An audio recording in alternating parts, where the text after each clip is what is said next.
but it's, again, just tells the story of it's the evil and the ugliness of people's hearts these days is everywhere.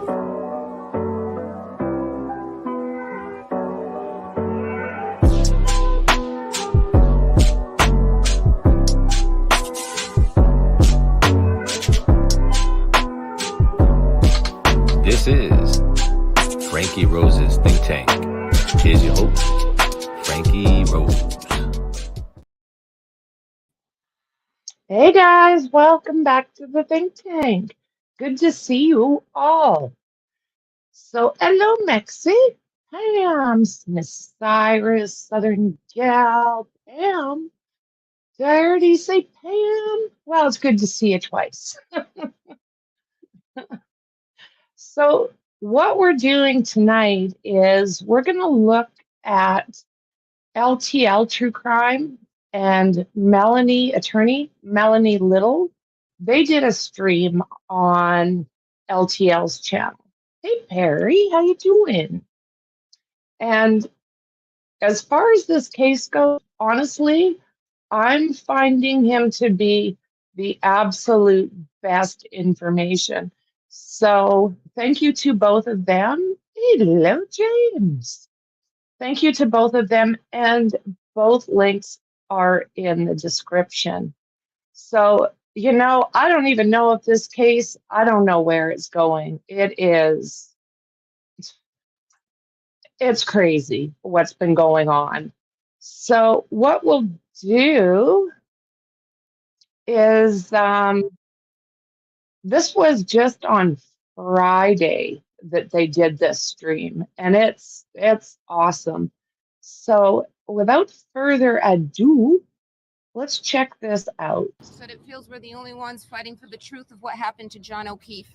And me and my family and my attorneys and my team have marshaled every resource to get to the truth. It just feels like no one else wants it. Karen, just to be clear, you didn't do it. We know who did it, Steve. We know. And we know who spearheaded this cover-up. You all know. Yes, we do. And no, she didn't do it. No, she didn't do it. This is an innocent woman. She didn't do it. I tried to save his life. I tried to save his life at 6 a.m. I was covered in his blood. I was the only one trying to save his life. Why'd you admit to it? She didn't admit to it. She didn't admit to anything close to that. Nothing close to that. And you should know that. That was like 3 or 4 times. You said it. No, No, she didn't. that's not true. She asked a question. Yeah, LTL True Crime. We going deep in the dark. Yeah, peeling back the layers. He has an awesome intro. Free Karen. Well, hello. Welcome back, everybody, to LTL True Crime. It is Friday night, January 19th, 2024.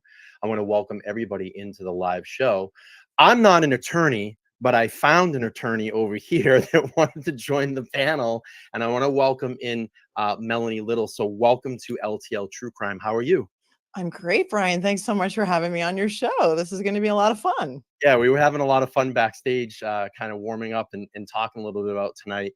And again, So attorney Melanie Little has been working on this case as well, and has some pretty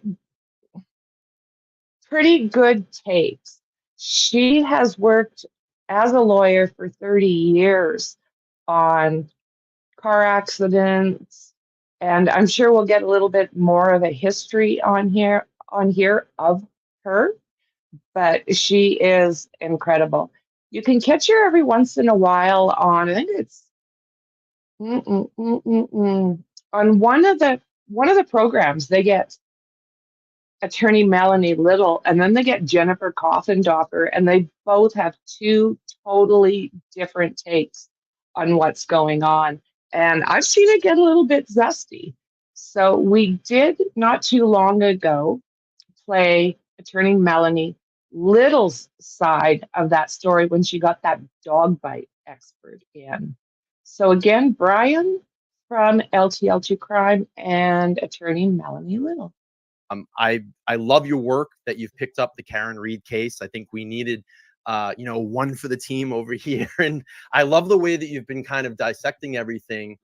And it's been pretty amazing so far. But before we get into that, I just wanted to ask you a little bit about just your background and experience if people don't know who you are. I'm sure everybody does, but on replay, they may not. Sure. Yeah. I mean, I like to say that I'm a recovering lawyer, because everybody hates.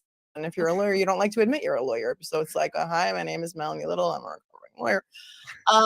So I went to college in Boulder, Colorado. And when I was a senior in college, I took a business law class, and I thought to myself, what can I do to stay in Boulder for a couple more years without having to go and get a job? So I decided to go to law school. It was never like my childhood dream. I wanted to be an actor when I was a kid. And so I figured that by going to law school, I could still use all my acting skills, except I would get to write the script and I could perform for a jury, and nobody could tell me I didn't get the part. Nobody could, kick me out of the room, and they had to listen to me. So it's all the same kind of skills. I think a lot of lawyers are frustrated actors. So I spent the entirety of my 30-year career representing victims and survivors of abuse of all kinds, clergy essay, child essay, you see? and other types. I helped injured people rebuild their lives, let's say. So I was always a voice for people who couldn't stick up for themselves, who couldn't speak for themselves. Much more than and I was knew the of. advocate for them. And I spent 30 years of my career doing that. And then, a couple of years ago, I just decided I needed to pivot because I had litigation against the Catholic Church, the Rockville Center Diocese, and I represented at least 50 or 60 men and women who were victims of clergy abuse after the scandal broke back in 2002. And that was a 15-year fight. I mean, that sucks the life out of you. So after doing all that for such a long time, I decided to pivot. Here we are today. But this is my wheelhouse. This is what I do. Yeah, it's been pretty amazing. Like I said, I've been kind of popping in on your Karen Reed streams, and you've just been doing so great and really approaching it, with open eyes. And that's really what we all needed to do, is we just needed to open some eyes here and just let everybody know that, what the Commonwealth here in Massachusetts, in our opinion, saying that, what happened that night at 34 Fairview is just not adding up. And just before we get into this, I just wanted to do this really quick. And you know what? That's the thing. Nothing is adding up. I'm usually the one going, you know what? Lock them up. I'm not saying that this time. I mean, even the feds are looking into this. I mean, what does that mean? Actually talked to Aiden Carney, Turtle Boy, a little earlier on tonight, and he wanted to say that he loves what you're doing.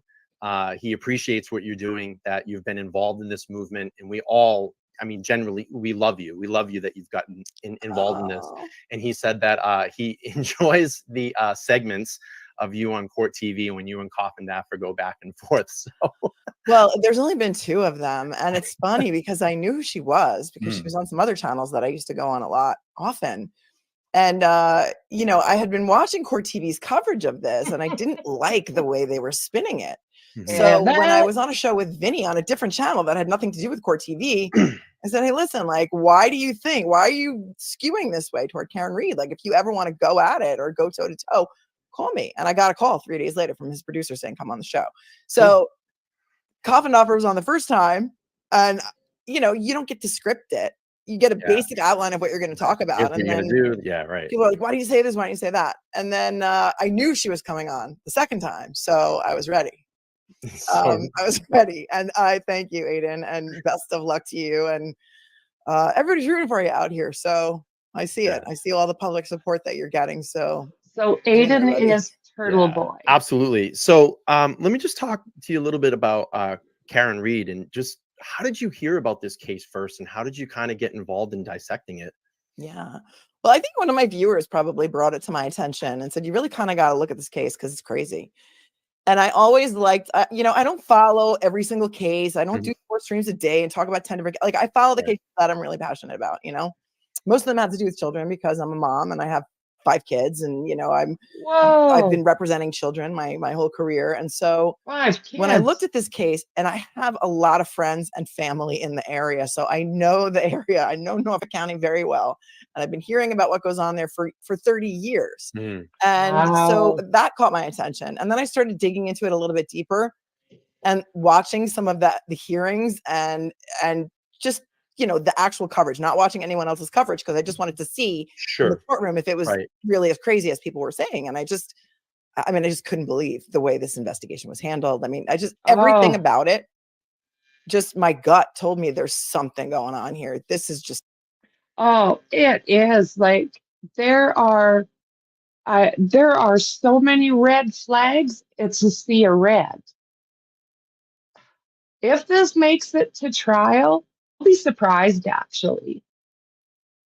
We still have to wait and see. I guess last I heard actually was that the feds, it's ongoing and they are looking into one of the prosecutors. Like, that's scary stuff. It's not right. And it scared me because if this can happen to somebody like Karen Reed, I think it can happen to any one of us. So. Yeah, and that's the most important thing that, I try to pull everybody into. And that's what I think the biggest part of the YouTube creator space that we've done is we try to keep putting this out there and saying, like, look, like you have to follow that. Like, you have to open your eyes, because this could be you, or it could be your neighbor, your brother, your sister, whatever, a friend. Yeah. This stuff does happen. Scary. I want to make sure that people understand. And Melanie and I have talked about this backstage. Like, I'm not like someone that hates law enforcement. If anything, I'm very pro law enforcement. And if something happens to me, the first phone number I'm dialing, probably besides my mom, is 911. Besides my I need mom. help.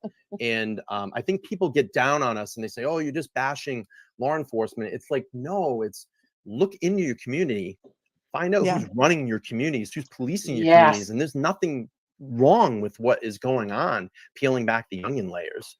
Yeah, not to mention, I mean, listen, I back the blue 100%. Some of my best friends are law enforcement. My family is law enforcement. I had organized crime task force members sitting at my dinner table growing up. A lot of my dad's best friends, one of them was the first guy to interview the son of Sam. I mean, we have a long relationship with law enforcement in my family. And John O'Keefe is law enforcement too. So, I mean, this isn't just about bashing law enforcement. This is about justice. This is about other people who are not law enforcement that may be involved in some sort of. So are you guys pretty much up to speed when it comes to this Karen Reed case?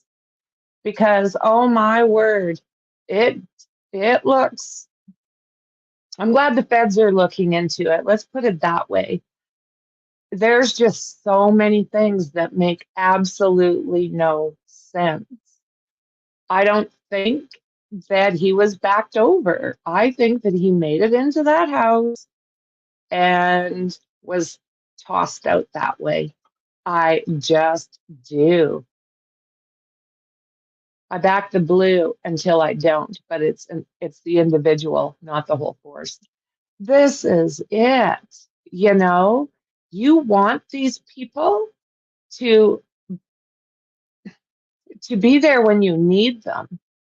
And some of these places are just like, are you kidding me?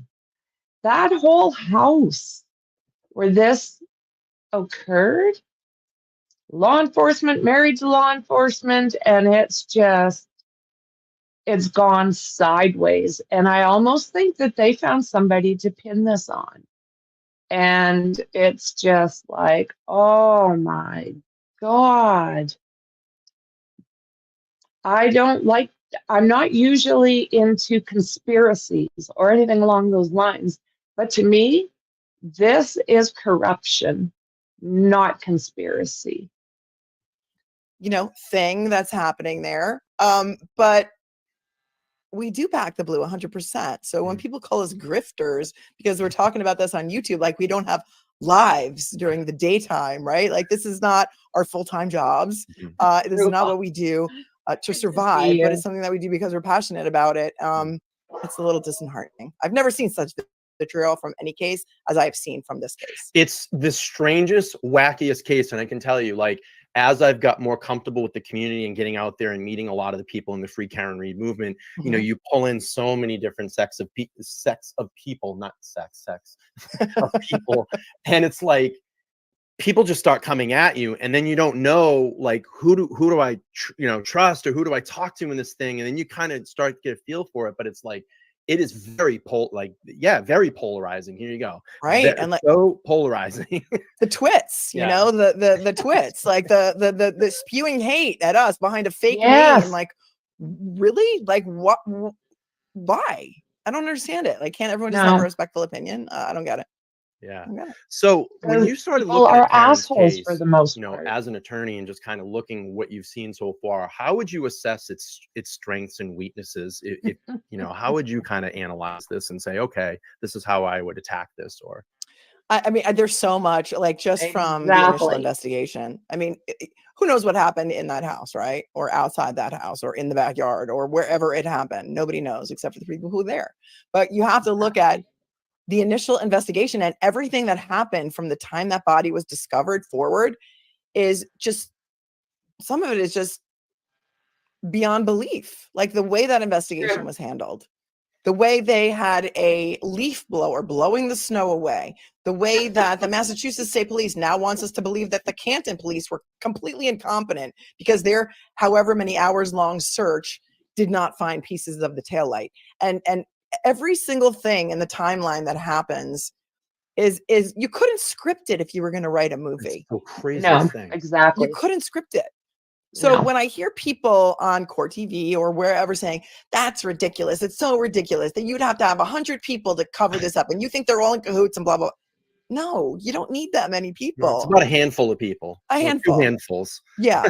And what they tell the police and what their statements are, and then it goes from there. You know, you see it in, you know, organized crime syndicates all the time. You know, people don't rat each other out. People can keep a secret. So, I mean, there's so many holes in this case. Yeah, I think like some of the theories that got me right away was obviously looking at how the Commonwealth changed 3 times in how John O'Keefe supposedly died by Karen's car. So it was, first it was 3-point turn, then Turtle Boy debunked that, and we showed that it wasn't possible. And then he went out and did a recreation of the 62 feet at 24 miles an hour, debunked that. And I've actually walked that road in front of that house. I mean, it's literally downhill 30 to 40 degrees. So she would have had to back uphill, and it curves. You got to figure there was snow on the ground. It's winter. It's dark as shit. Like, how is this possible? And then, you know, they're saying that her car got up to 24.2 miles an hour when we've had runs at this, and the highest speed that we've seen that you can get to that is 19 miles an hour. And that's fast. I mean, has anybody gotten in a car and backed up before, like, fast? It's pretty hard to control. And doesn't that car have an automatic braking system that if a person is behind your car, it's going to stop anyway? And also, where were the tire tracks? Where are the crime scene photos? Why wasn't this all these off? things? Why didn't they come out of there? There's so many things that just strain credulity, as we like to say, that it makes for must watch, you know, TV every time this case is on, because you just can't believe it. And I think what got me initially when I was watching one of the original hearings was that they weren't turning over any of the evidence. You know, that it took the defense over a year to get basic discovery, stuff that should be turned over immediately. You know, and it makes you feel like they're hiding something. Like, why are they not giving up the evidence? The thing that was odd to me too is that when the state police went to, so they say that Karen broke her taillight, obviously from hitting John O'Keefe. So they go to Karen's parents' house, they have a conversation with her, and they confiscate her car. Okay. So they say that her car gets confiscated by the Mass State Police. So it doesn't even go to a Mass State Police crime lab. It goes back to the Canton Police Department. Who has no jurisdiction, by the way, now. Towed on a flatbed, right? 33 miles from Dighton, Massachusetts to Canton. It gets there, and they say 3 days later, not like immediately. I mean, there's a cop that's dead. So this is the murder weapon that's killed him. We're going to process it 3 days later. Canton Police Department. Who has no Towed on a- jurisdiction, by the way, Yeah, now. towed on a flatbed, right? 33 miles from Dighton, Massachusetts to Canton. It gets there and they say 3 days later, not like immediately. I mean, there's a cop that's dead. So this is the murder weapon that's killed him. Yeah, We're going to process exactly. it 3 days later.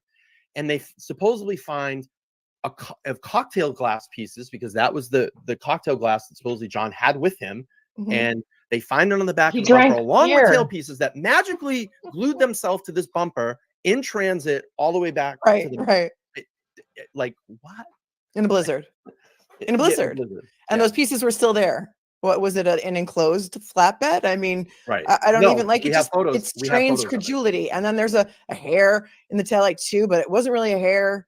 Then I was a fiber from a snow brush. Like I can't even keep up. You can't even Yeah. keep up with all the different Yeah, versions of this is it. Have you ever heard? Let me ask you a question. Have you ever heard? So this is it. You know, they're talking about there being hair at the back of that vehicle. Well, okay, they're saying on here possibly from a brush, but I've also heard animal hair. Like it does not have human DNA, whatever it is. In your long year of a career, and have you ever heard of of a state police coming in, seizing a vehicle, and then towing it back to the local jurisdiction and letting it sit there for 3 days before it got processed? That's a better question for somebody who's in law enforcement, because I don't know the chain of command there. Sure. You know, I don't know, but I do know that Canton Police lost jurisdiction of the case when Mass Police took over, when he was declared, right? So we also know that there are some players in this with ties to Canton PD. So that's what makes it even more strange. It's just so odd. I think now, I mean, I think people are now. You see, and this is the thing. The entire night that this happened, once they started meeting at the bars, it was cops and wives and family of the cops. It's pretty suspicious. Now starting to get the clearer picture. Obviously, we know that the feds are jumping into this. They have a lot to Yes. say. They're investigating the investigation. We saw her in court yesterday, which I thought was an amazing win for Karen's team. I mean, Unetti was powerful yesterday. He was so clear and on the record. And I love the fact, it was just like, yes, he got it in at the beginning. And before they were going to close court, he got it in again. And he just said, we have the letters and we will be bringing them to the next hearing on the 15th. If you don't mind, can we play a little bit of that segment and just yeah, go ahead. I thought he really got a chance to shine yesterday, which was great, because oftentimes, you know, Alan Jackson gets the whole spotlight, and because he was on trial, Unetti got to take lead on this, and I thought he really shined. So good. He was just stellar. If you want me to stop and anything you can clarify. Oh, I do want to ask this. So I did have a question from the audience. I asked them if they had any questions to ask you, just email me. So he talks about the toothy process or TUFI process. Oh, TUI. It's called TUI. Can you explain that? Yeah, whenever you want the federal government to release documents or any sort of discovery to you, if they're not a party in the case, they have to go through this process, basically, before they can release documents that don't involve them as a party. Okay. So it's not as March 12th, complex as it sounds. right now. But TUI is the name of the I Supreme think Court it's gonna case change. that started this procedure. Okay. Essentially. So great.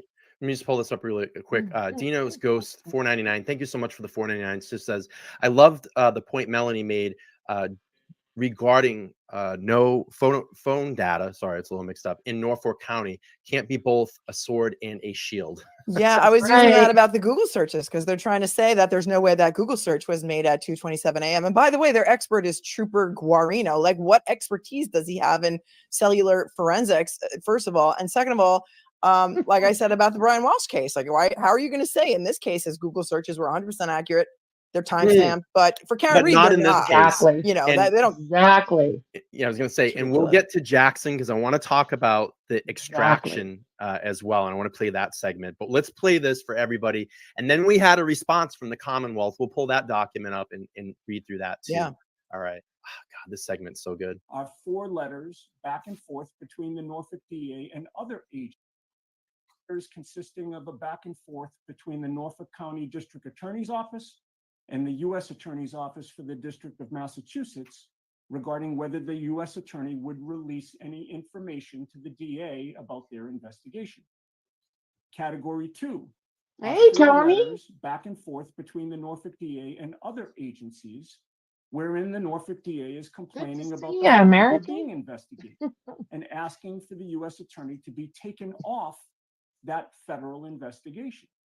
And finally, category 3 is one letter from DA Morrissey to the new special agent in charge of the FBI, asking him to have his agents speak to the state police who are under DA Morrissey's command. To be clear, there is no confidential grand jury information in those letters. There are no records, orders, and subpoenas relating to any grand jury that should be kept under seal. She There are no is. policy positions being developed or discussed. There is nothing in those motions that's the proper subject of a protective order. And I suspect that is why the U.S. Love Attorney it. has no objection to those letters being revealed to the public. That should end this court's inquiry. The Commonwealth has not met the legal standard necessary for the issuance of a protective order, and this issue should be put to bed. The letters are not the subject, not the proper subject of a protective order. They should be unsealed forthwith. But assume for a moment that this court decided otherwise and issued the protective order sought by the Commonwealth. Are you having problems I ask hearing? this court, what good would that do? How effective would that be? The answer is, it would not be effective at all. And in many ways, it would be meaningless. I say that, Your Honor, with no disrespect intended. I say that because that's the reality of this situation. Immediately after our last court appearance, as I promised when I last addressed this court, we filed a motion for sanctions against District Attorney Morrissey, including a request that his office be disqualified from continuing to prosecute this case. I expect that motion will be heard on our next court date. And I ask this court to consider what that hearing will look like. That hearing will prominently feature the contents of all of the 8 letters that are at issue here today. The specific content of those letters is one of the grounds that gave rise to our motion for sanctions in the first place. In fact, our motion for sanctions liberally quotes from those letters. And I assume that that is the reason that our motion for sanctions is currently impounded by this court as well. But it is clear from those letters that District Attorney Morrissey is well aware that he's the target of a federal investigation as a result of his conduct in this case. Those letters prove that he knew that, even before the U.S. Attorney ever confirmed that there even was an investigation. And Your Honor, on that score, something very important has come to light just yesterday that directly bears on this issue. The Norfolk DA's office and the Karen Reed defense team participated in a conference call yesterday with a representative from the U.S. Attorney's office. The U.S. Attorney confirmed during that conference call, confirmed for both parties, that not only has there been a federal investigation of this case, but it is ongoing. It's not over. It continues. The DA had this confirmed for them just yesterday, right from the horse's mouth. That means, Your Honor, that District Attorney Morrissey and his office are targets of a federal investigation. And please consider what that means for the upcoming hearing on our motion for sanctions. The anticipated nature of that hearing bears directly on the ruling that this court will make today on the Commonwealth's motion for a protective order to keep the 8 letters impounded. We have the 8 letters. We've seen them. We've read them. She's like, we are using them. Hold on one second. The genie She's like, cannot be put back in the bottle. I want to rewind that too because I love he says the genie cannot be put back in the bottle. yeah, but before that, she was like, I don't have the letters. Does anybody have the letters? And then poor Lally had to go into his file and he was like, had them. Shit. All right, here's the letters. You had them. How come she didn't have them? I don't understand. They were filed. She's the one who impounded them. Weren't they part of the exhibits of that motion that she impounded? She has access to it in her computer. Poor guy. I felt kind of bad for Lally yesterday. It was kind of like, oh, damn, I gotta, here you go, judge. Because he knows it's not gonna look good. He's not a fan favorite. I can tell you that. I know he's Oh, not, no but that's what doubt. even made me feel like a little bit sad. I was like, oh man, like No. he's already getting kind of like he's like a punching bag, and now it's kind of like, oh man. Almost like you saying like the cartoon, like, oh man, oh shucks. All right, Judge, here you go. Let me ask you a question, because I couldn't say, I just couldn't. I think that Karen Reed is so blessed with the attorneys that she has. I mean, to me, I like, I Oh, she's got some good lawyers. They're fighting hard. The one, what are they calling the one guy?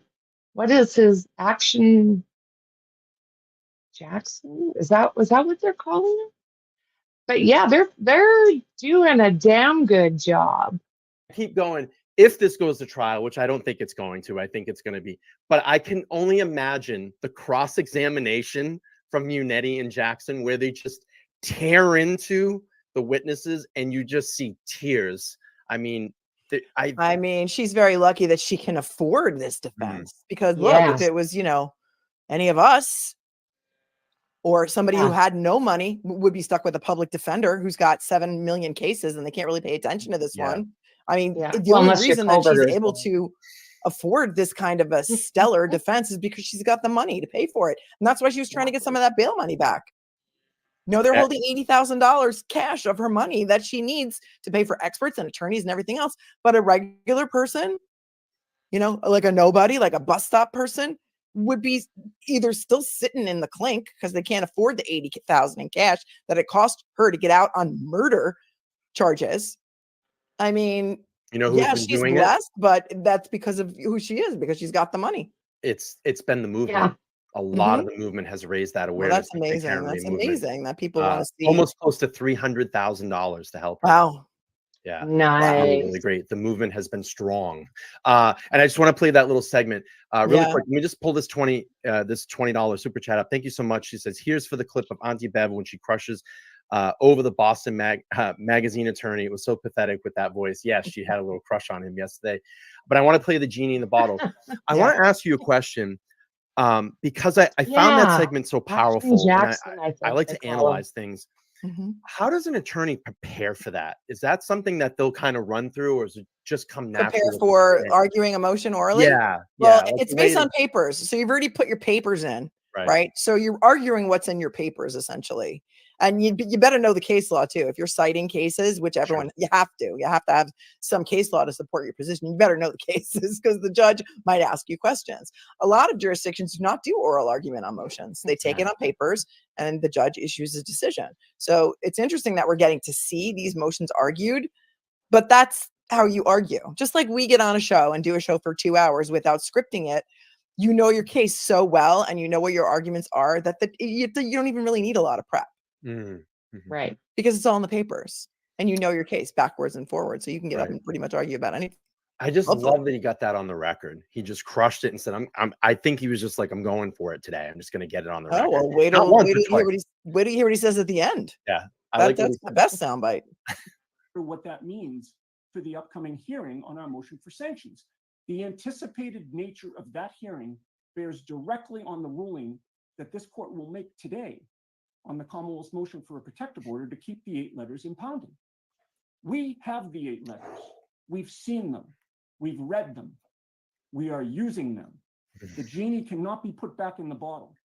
Those letters are powerful evidence. The genie could not be put back in the bottle. Publicly support our motion for sanctions. My client is entitled under the Constitution and the Massachusetts Declaration of Rights to present as effective a defense as she can to these false charges. She's entitled to lawyers who will zealously represent her within the bounds of the law. She is entitled, in short, to have the contents of those letters made plain to this court, both in writing and during public oral argument on our motion for sanctions. And that argument will happen in public, whether this court issues a protective order or not. The Commonwealth is moving for a protective order for these letters after revealing part of what they contain. But the Commonwealth wants to keep the remainder of the letters hidden. So do you guys think that this trial is, or hearing, I guess, on March 12th, do you think that, do you think it's going to happen? Or do you think that it's going to all get dismissed? Because those letters contain information that will embarrass District Attorney Morrissey and his office. The letters demonstrate that he's a target of a federal investigation for what his office has done to Karen Reed. So, Your Honor, because the Commonwealth has not met the necessary legal standard for a protective order, and because a protective order would be effectively meaningless here in any case, this court should deny the Commonwealth's motion. Wow. All right. Wow. Oh, shoot. And Lally had no opposition to Probably that. shouldn't even have done that. Well, yeah. Yeah, I mean, what could he say, really, at that point? So they withdrew their motion today because really, pull that up. what else could they do? They had no other choice.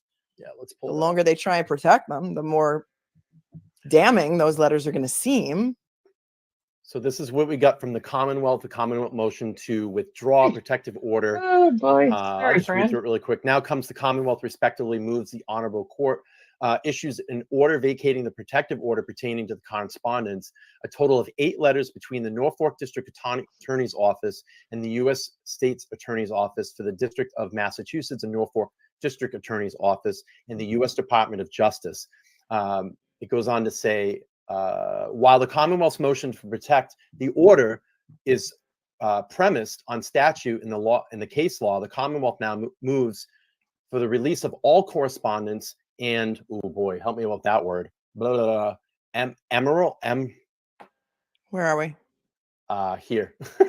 Ameliorate. Ameliorate. You. It means like to destroy. Ameliorate. Thank you. I'm like, what is that? In prejudicial effects, the counsel false impression to the court and the public by nature of substance of the letters in content with the federal investigation.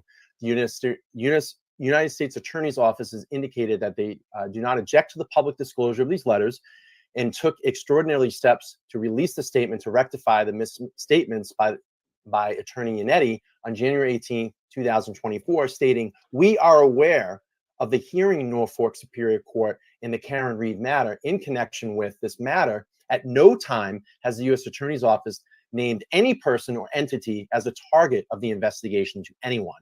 To prevent further attempts by the defense to mischaracterize the Commonwealth's correspondence as an example to materially prejudice to the Commonwealth to threaten integrity of the judicial system as a whole, the Commonwealth respectively moves to withdraw its previous position for a protective order and let the correspondence speak for itself." Respectively submitted, Michael Morrissey, District Attorney. Break it down in layman's terms for us. Basically, we don't oppose the release of these letters anymore because we realize that we're pretty much screwed and they're going to come out anyway. And the harder we fight, the worse it's going to look for us. And by the way, we're just going to stick in that barb in there at the end saying that they corrected.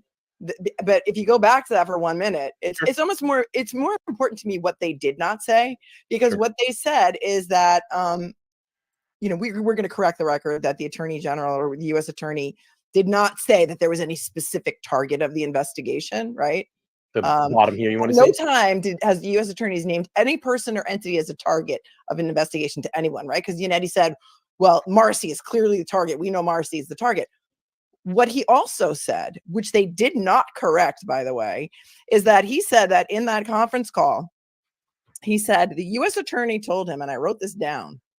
He actually, I'm sorry to cut you off real quick, Yeah. Melanie. He talked to Tim Bradle, who's Aiden Carney's attorney, and Tim Bradle was on a local station here, Howie Carr, just after, and he wanted to make sure that was clear. And from my understanding, he said, I never specifically said that Morrissey was the target.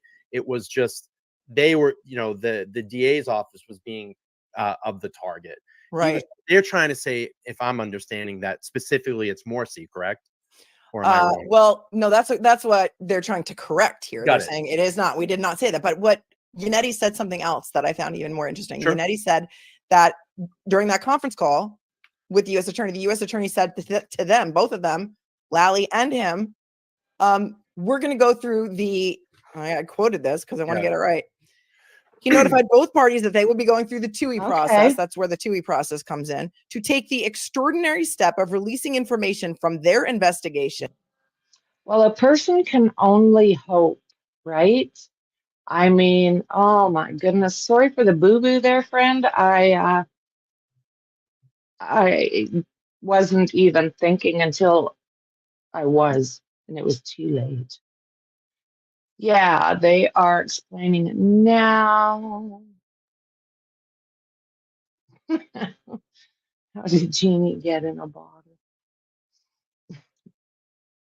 It has. It has. It's just, they're having a very, very hard time proving that she had anything to do with it. I mean, I don't think she did. I think something happened in that damn house.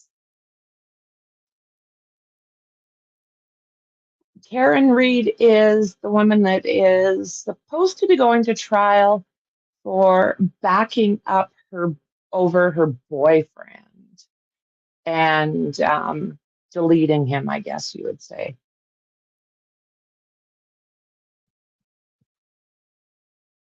Morrissey's letter provided the first official confirmation that the U.S. Attorney's Office for the District of Massachusetts is looking into the arrest and prosecution of Reed. Yeah. To the parties in this case that directly bears on this case, that is almost unheard of, because in good conscience, the U.S. attorney said, in good conscience, we cannot allow this case to go to trial. They did not correct that statement. They did not say, we never said that in good conscience we can't let this case go to trial. They didn't correct that. All they corrected was, oh, we never said it was Morrissey. So that to me is very telling, telling what they chose to address and not address. So, So I had a question, though. This is a good segue, because this question is going to kind of come into what we're talking about right now. So a question from a viewer, they asked, and they wanted to ask you your opinion on this. If the FBI has enough evidence and facts from their investigation into the investigation that lead them to believe the other individuals involved, meaning the people inside 34 Fairview, were involved, could they use that information to start a new investigation or case? Can the feds? Yeah, they could. Sure. But with the way that the evidence was mishandled from the get-go, it might be very, very difficult to prosecute anybody else, unless somebody flips. Yeah, and that's there's an eyewitness, because the forensic evidence, well, the cell phone data, that's all circumstantial evidence. You know, people say, oh, it's all circumstantial, but most evidence is circumstantial, unless you have video of someone committing a crime. Pretty much everything else is circumstantial, right? So, yes, absolutely, it could be to bring another case against somebody else, but you're going to need, I think, more than what they're able to uncover at this late stage. But nothing's impossible. What was I going to say? I lost my train of thought for a second. I mean, they may also wind up dismissing the indictment against her, saying there was no basis for this. Yeah, and that's the thing. Oh, talking about people flipping feds. Listen, we've heard cases that once the FBI gets involved and they start questioning people, a lot of people start speaking up and flipping. I'm following a case right now of a YouTuber actually, that basically took close to about $5 million in money that he was basically using for this business to fund his life. He was a watch YouTuber, and he was selling high-end wristwatches and building his channel off of that, making content. Well, all the watches that were coming in, he was selling them and taking the money from that and funding his lifestyle for this YouTube kind of persona that he had. Well said. I'm pretty sure, because this went federal, he got nailed for said. mail and wire fraud, like almost 16, 17 counts on both. He's probably going to be. See you later, JJ. Have a good night. But usually I think Fed cases probably go all the way. Well, at least go to Club Fed instead of, but I'm pretty sure his team that he was with, I'm sure the feds went and talked to them. They probably were involved, but said, hey, if you know something and we want the big guy, they probably flipped. And that may happen in this case. Something like that. It may, because that's, perjury is, Really big deal. Right. It is. Can we talk about the phone extraction and the Cellbrite and the 4 other programs that they use to extract information off Jen McCabe's phone? And I want to play this segment from Jackson. I'd love to go over this and break it down a little bit because I love just hearing him talk. I always call Action him Jackson. Action Jackson. That's the best shirt, by Action the way. Jackson. Well, you should Yeah, pull up the that's right. merch. Everyone has to see this merch. It's a picture of So, yeah, Action Jackson, that is her lawyer. And I don't know. They're starting to, it's embarrassing almost watching what the law is attempting to do. There is so much that's leading to something else happening that I don't know.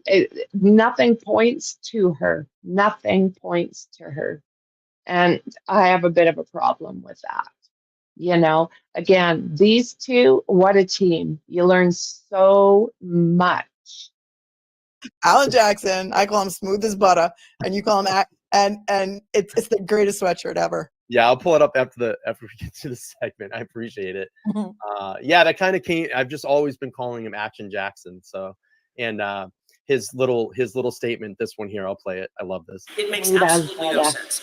That is the Commonwealth grasping at straws. If it walks like a duck and talks like a duck, it's a duck. I have that actually on the back of the shirt. Which that's good. It's double-sided. And I'm working on a Yene, which would be this one. We have the 8 letters. We've seen them. We've No. read them. We are using them. The genie cannot be put back in the bottle. So that's going to be my next one. The genie cannot be put back in Yeah. the bottle. All right, let's play this. I absolutely love this segment. The head Jackson just injury thunders away. and and, hypothermia. it's unbelievable. what I love they're watching saying these at two this point. lawyers. And listen, let's not discount Elizabeth Little as well. She's been doing a fantastic job, and she's part of that team too. So. With regard to the Rule 17, Yeah. Hey, Dave. Good to see you. our question would be, what is the Commonwealth so desperately afraid of? Why are they so desperately afraid of us getting the materials, the documents, the data, and the physical phone that we've sought, respectively, under the Rule 17 motion for Brian Albert's phone and the data Outside associated with in Jennifer a McCabe's, snowbank just off cell about phone 8 data to 12 as it feet from pertains the to road. the cell records.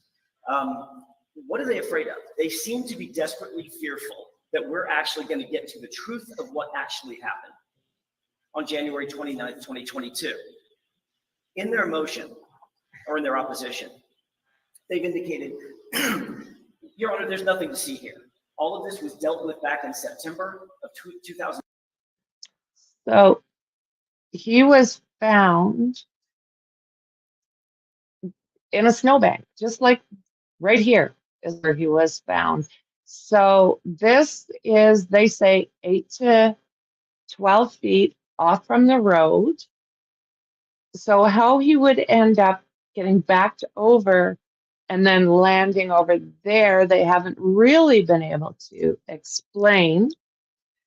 They're having a hard time explaining what most of us believe are dog bites on his arm.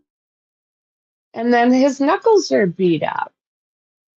Now, the coroner said that it didn't seem like he was in any kind of fight. Well, I don't know. I disagree a little bit.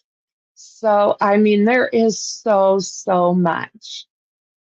I believe that she dropped him off at the house and probably the driveway, not the snowbank.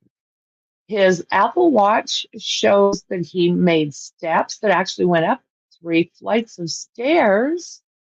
There is so much.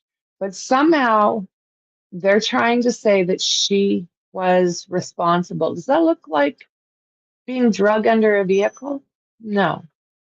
If you look back, you'll see I did a live of Melanie's, and this is when she had a guy that would train cop dogs to bite. So he had seen many, many, many injuries, and he's like, those are dog bites. So, what they're saying possibly happened is he made it inside the house. There was some kind of altercation, and that his German Shepherd, Chloe, which we don't know, we don't even know if Chloe is still among the living. The dog has just plain old disappeared. So there's a lot. There is a lot. So her lawyer, yeah, they're doing a great job. 2022, and there's nothing new here. It's clearly not a regurgitation of the 2022 motion. It's a completely different set of facts that we have and we've presented before the court. How long to die in cold? Spelled Haas long to die in cold. A search conducted by Jennifer McCabe at or before 2:27 in the morning. That's a very, very nuanced and very important distinction. The 2:27 a.m., 2:27 and 42nd a.m. search or timestamp associated with that search is the timestamp associated when Safari was exited out of.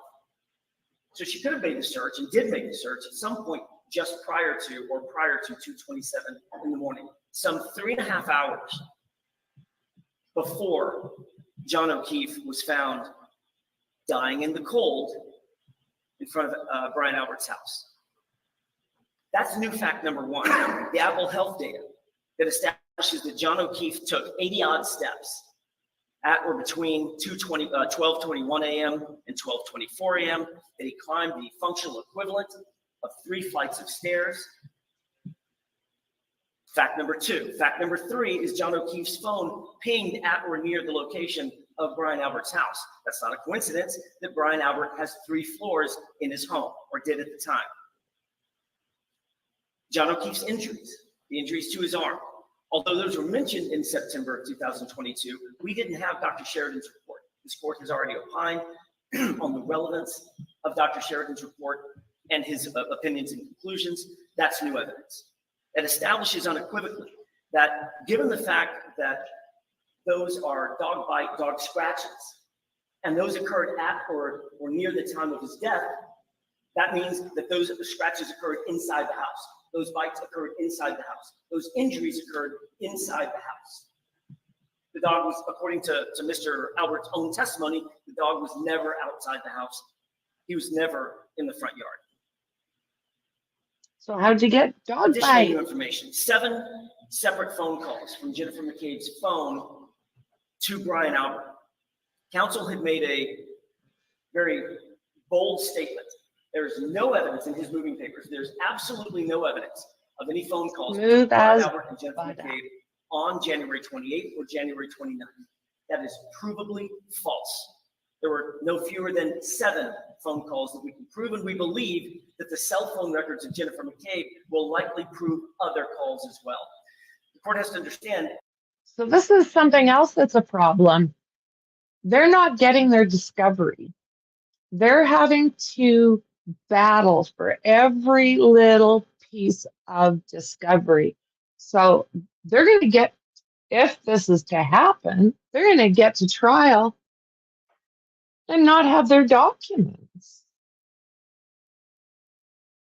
I think, and it's important to understand, not only do we have information that she deleted materials from her phone that we can find that are deleted in the Celebrite extraction, the Axiom extraction, the Art exactly right. 2 extraction, the Belkasoft extraction, the Sanderson extraction. Those are all different tools that our expert has used that established every one of these calls were made.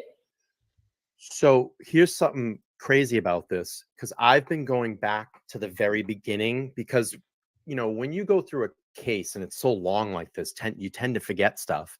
So we've been going back and listening to the hearings. We caught that. I think we missed it on the first, you know, everybody kind of missed that or maybe forgot about it. And we're like, 5 Like they can extract from 5 different apps That's to the show that these thing. calls and these that these Google searches were erased. I mean, I just don't get it. Why, you know, and going back to the people that think we're crazy, I Mhm. think you're crazy if you can't see what's happening I mean, here. why are you deleting stuff? Like, isn't that consciousness of Why are guilt? you I never deleting delete stuff? anything on my phone. I'm not going back and deleting phone calls unless it's something I don't want somebody to see, right? I mean, I know Yeah. people who delete text messages every time they get a text message, they delete it. I think that's whack. Like, who does that? Nobody does that. So, No. you know, something else that I found so interesting, because I went back earlier today, I was reading the appellate papers, and I was reading the Reed appellate brief, the first one. And there were 17 phone calls between Jen McCabe and John O'Keefe Yeah. on the 29th after midnight. 17 phone calls. And she deleted every single one of them. And they only got them because they got John O'Keefe's phone. Like, I Right. have questions. What was that about? Have you heard the 911 call? I've heard the one where the phone dropped in the back seat. Yeah. Okay. All right. But like, who's calling who 17 times after midnight on the 29th when his body is found at 6 a.m.? Like, that's right. Yeah. A little weird. Hey, Sarah, how you I don't know. doing? But yeah, I mean, I think you make a good point. People only delete things in their phone if they don't want people to see it. And the thing Right. that That's right. a lot of just average people don't think that, oh, well, if I just delete this, it's gone. No, it's still going to be there. It's still Yeah. going to be there. Yeah. It's like I tell my kids, like, just don't put stuff on the internet. Just because you delete it off the internet doesn't mean that it's gone forever. It's not. Right. There's That's this thing right. called the Wayback Machine where people can go and find out what the internet was like on a certain day, and everything you did The will be there Wayback forever. So Machine. just Oh, don't yeah. do it. Yeah. All right, let's hear a little bit more from Jackson. There were also deletions that we can't account for. What do I mean by that? Other people's phones. There was another call made to Julie Albert. She testified to a call having been received from Jennifer McCabe to Julie Albert. She testified to that, and there is no data in the Celebrite extraction in Jennifer McCabe's phone to support that. That means that call was deleted. To be honest, I used to delete. I'd get so many messages, text messages, and then I'd delete them because I didn't know well enough that I thought for some reason I had to have storage. I've learned differently, of course, but that's when I thought I was making room for I don't know what. And not found. Where would we find that verification? In Jennifer McCabe's cell phone records. There was a call made apparently to, or communication made to Karen Reed's phone. We know that to be That a makes fact. sense. It came from Jennifer McCabe's phone. That also was not recovered in the Celebrite extraction. Where would that phone be? Where Yeah, would that that makes call or sense. communication be verified? In Jennifer McCabe. So just to let you know, Melanie, that is Aiden's liaison right now. She's relaying that. So Aiden's listening. Thank you so much for listening, Aiden. I had a small, quick conversation with him earlier, and I did let Melanie. So, what did I just do? What did I just do? Aiden is Turtle Boy.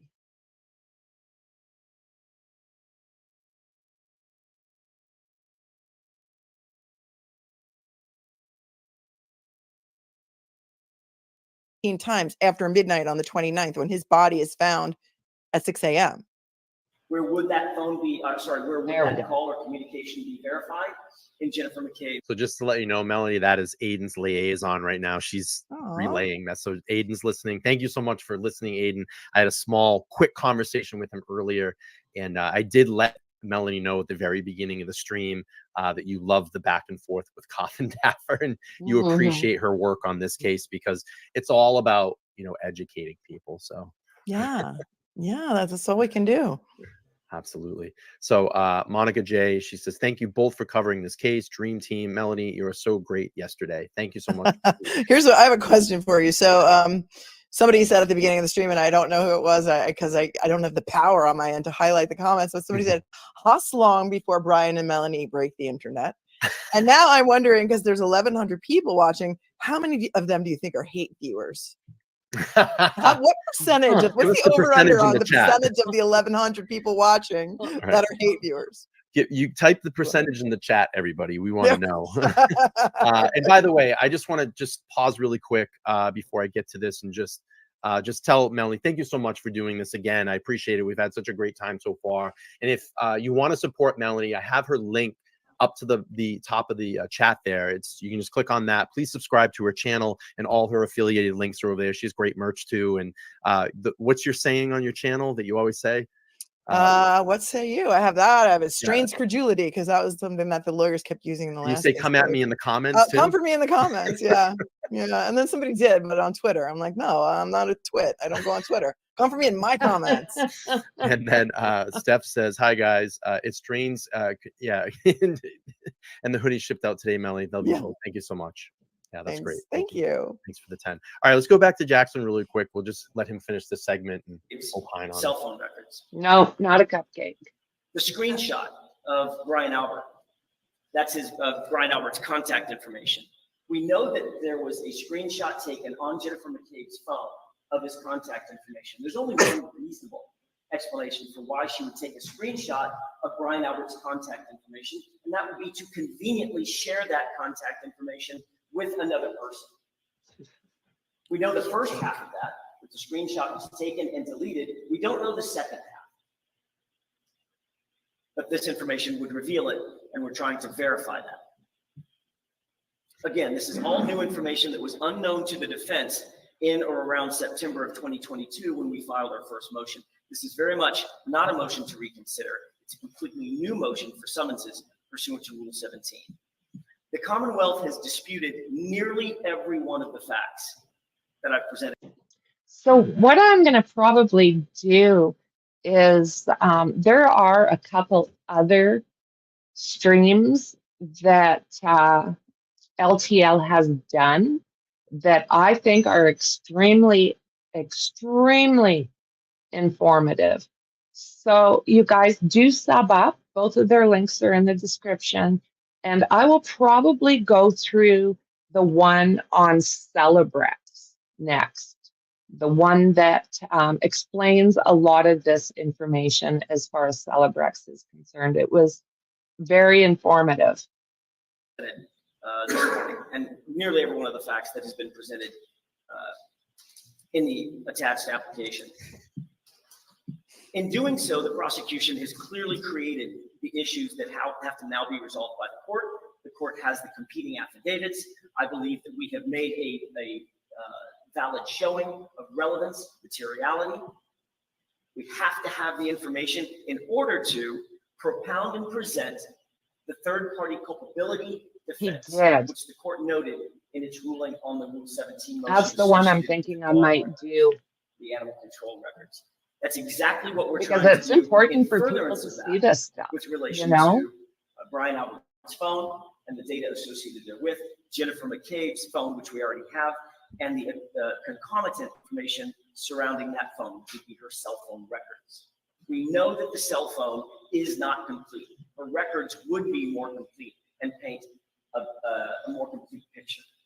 We know that Brian Albert, and by the way, there's nothing close to a fishing expedition in this case, which is what that's the safe harbor that counsel constantly runs to when they don't have anything else to argue. Oh, no, you can't let the defense actually propound their. I'll let you answer that one, Melanie. No, I don't get that. Sometimes they get Michelle Pfeiffer, which I love. I'll take that any day. I can see that. No, you mean Candace Bergen? No, I don't know, but I'll take that too. Hey. Right. So what do you think here? It's just like, come on. Like, here's what I think, and there's all these, people with a lot of time on Twitter. The thing that I guess they're all on Twitter. Maybe they're on Reddit too, because I don't know. I don't check either one because I like you. I actually have a life that involves something other than this, and reading my hate comments. But where is the evidence?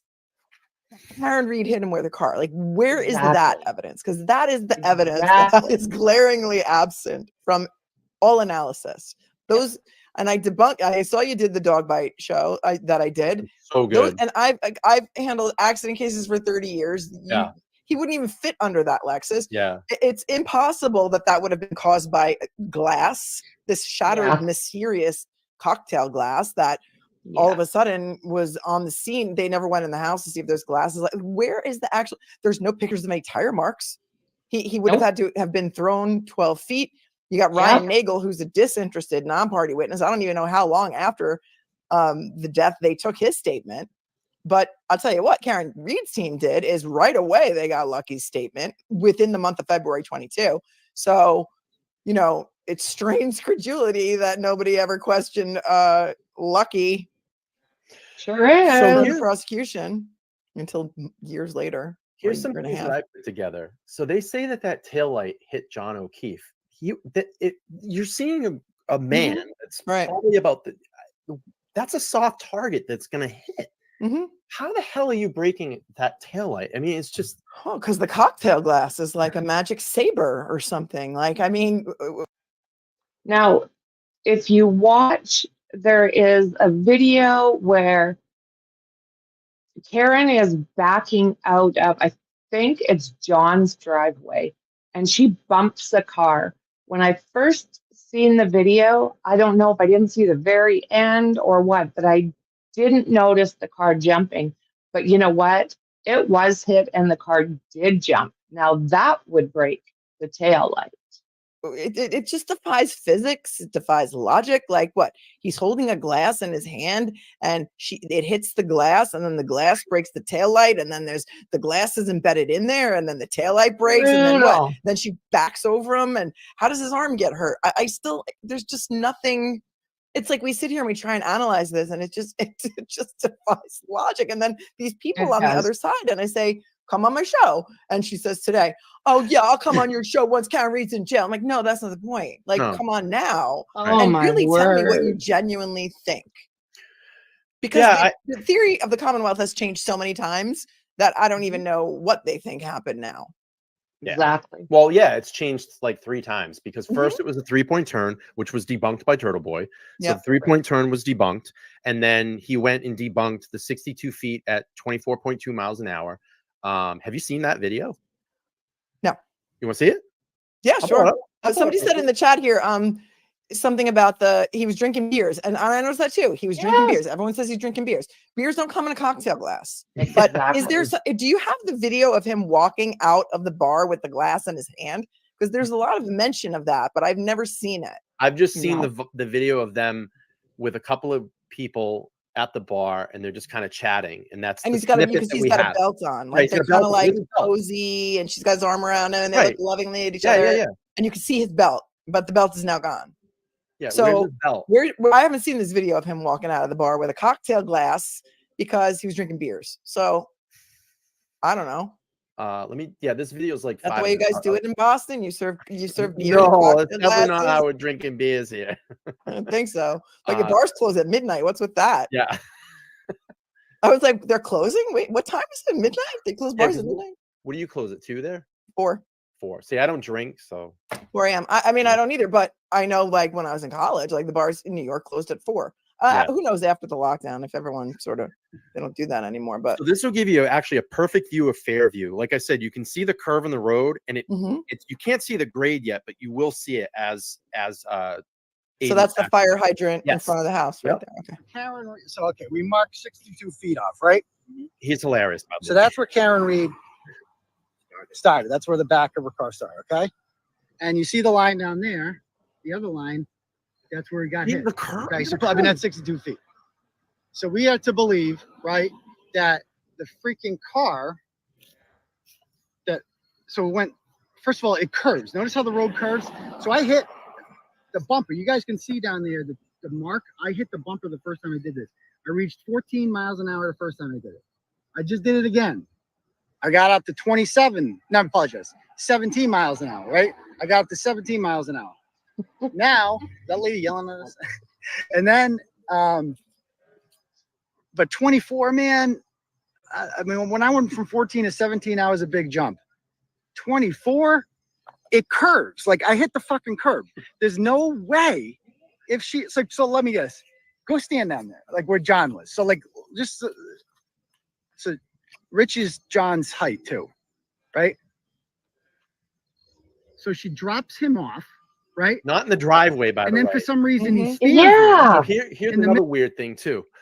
Not like when I drop someone off, I'm pulling into the driveway and letting them in. Supposedly she pulled up where Exactly. they're standing right now. Right. He Right. got out and fucking walked that direction. Oh, sorry. He walked that Well, direction. yeah. You can, I mean, it's your channel. You Yeah, can yeah, curse. yeah. It doesn't just offend me trying to to curse. I be just, I have a acting. PG channel because my viewers, Yeah, like it like that. But like she would pull up in front because it's starting to snow. She pull up in front of the driveway so he gets out. Then she pulls up waiting for him to text her to say, come on in. It's cool. Right. So Yeah. I don't think that this was planned. Like anybody was going to ambush him or anything because they invited her to come in too. Right. Mhm. So Right. then she pulls up and she's getting pissed because now he's not texting her back. And she's like, well, is it cool? Is it cool? And he's like not responding. So she's probably all pissed and she's like, forget it. I'm leaving. Going on. Or she had a stomach ache or whatever. Cause I've heard two different versions of that story, that Yeah. she left in Right. frustration or that her stomach was bothering her and she didn't want to go. Right. But either way, hell hath no fury like a woman who does not get her text responded to promptly. So I could understand her leaving there. Like, peace. And then Bye. calling him 47 times or whatever, because now she's even more pissed that he's not responding to her. Absolutely. I could totally see that. It's middle of a snowstorm. We Oh, just I'm sorry, stand Melanie. there. I cut you off. You no, gonna say- no, okay, that's what yeah. I'm saying. Like it doesn't strain credulity that Karen happened. pulls up here. She gives him time to, because he's all mad and she Exactly. wants to kill him. And what? Hey, John, I want to kill you. Fuck, I need you. Can you just stand right there for like a minute so I can pull forward 62 feet and then gun it in reverse? And then the car's coming at you. And so the car comes back here, right? And what, he just Somehow, I stands don't know, there? she doesn't turn because they didn't say anything about any tire marks on the curb. I just made tire marks on the curb. Look at this shit. So John is standing right No. here where the car comes back and he just doesn't go in. Like, why did she drop him off right here? We've been over this. Why did she drop him off right here and not in the Yeah. driveway, right? And he just stands here. And he's like, yeah, just hit me because I feel like dying today. And then, That's again, it. see this right over here? Those are my tire marks Yeah. because I didn't turn it. I didn't turn the wheel. So I hit the freaking curb. So Karen's car is a tank. So she hits him, right? And somehow his body goes that way. Maybe he tried to get out of the way, because that's what they're saying. And they just knocked it that way. And then, so then what? How did she not run him over? Like it says it keeps going. So she hits him with the back of her car. Look how far away that is. Car. That's so far Look how away. far away it is, right? And just boom, hits him there. How the hell does he get the head injuries? And the arm wound. And the arm wounds. Exactly. Dog bites. So it's all grass. And the dog bites. The undercarriage got him, but according to this theory, he just go to flying.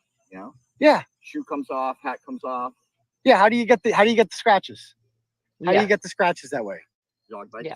Yeah. The dog bites, whatever. Oh no, Exactly. the abrasions as I'm not a medical examiner. So what do Yeah, I they know? called them abrasions. That's fucked is up. what they So, had them down. We're gonna as. try it again. We're gonna try doing this one more time. You want to do one more time? Yeah. Let's see if we can reach this time. Let's go. Let me see. I'll go to the point where he's going to back up.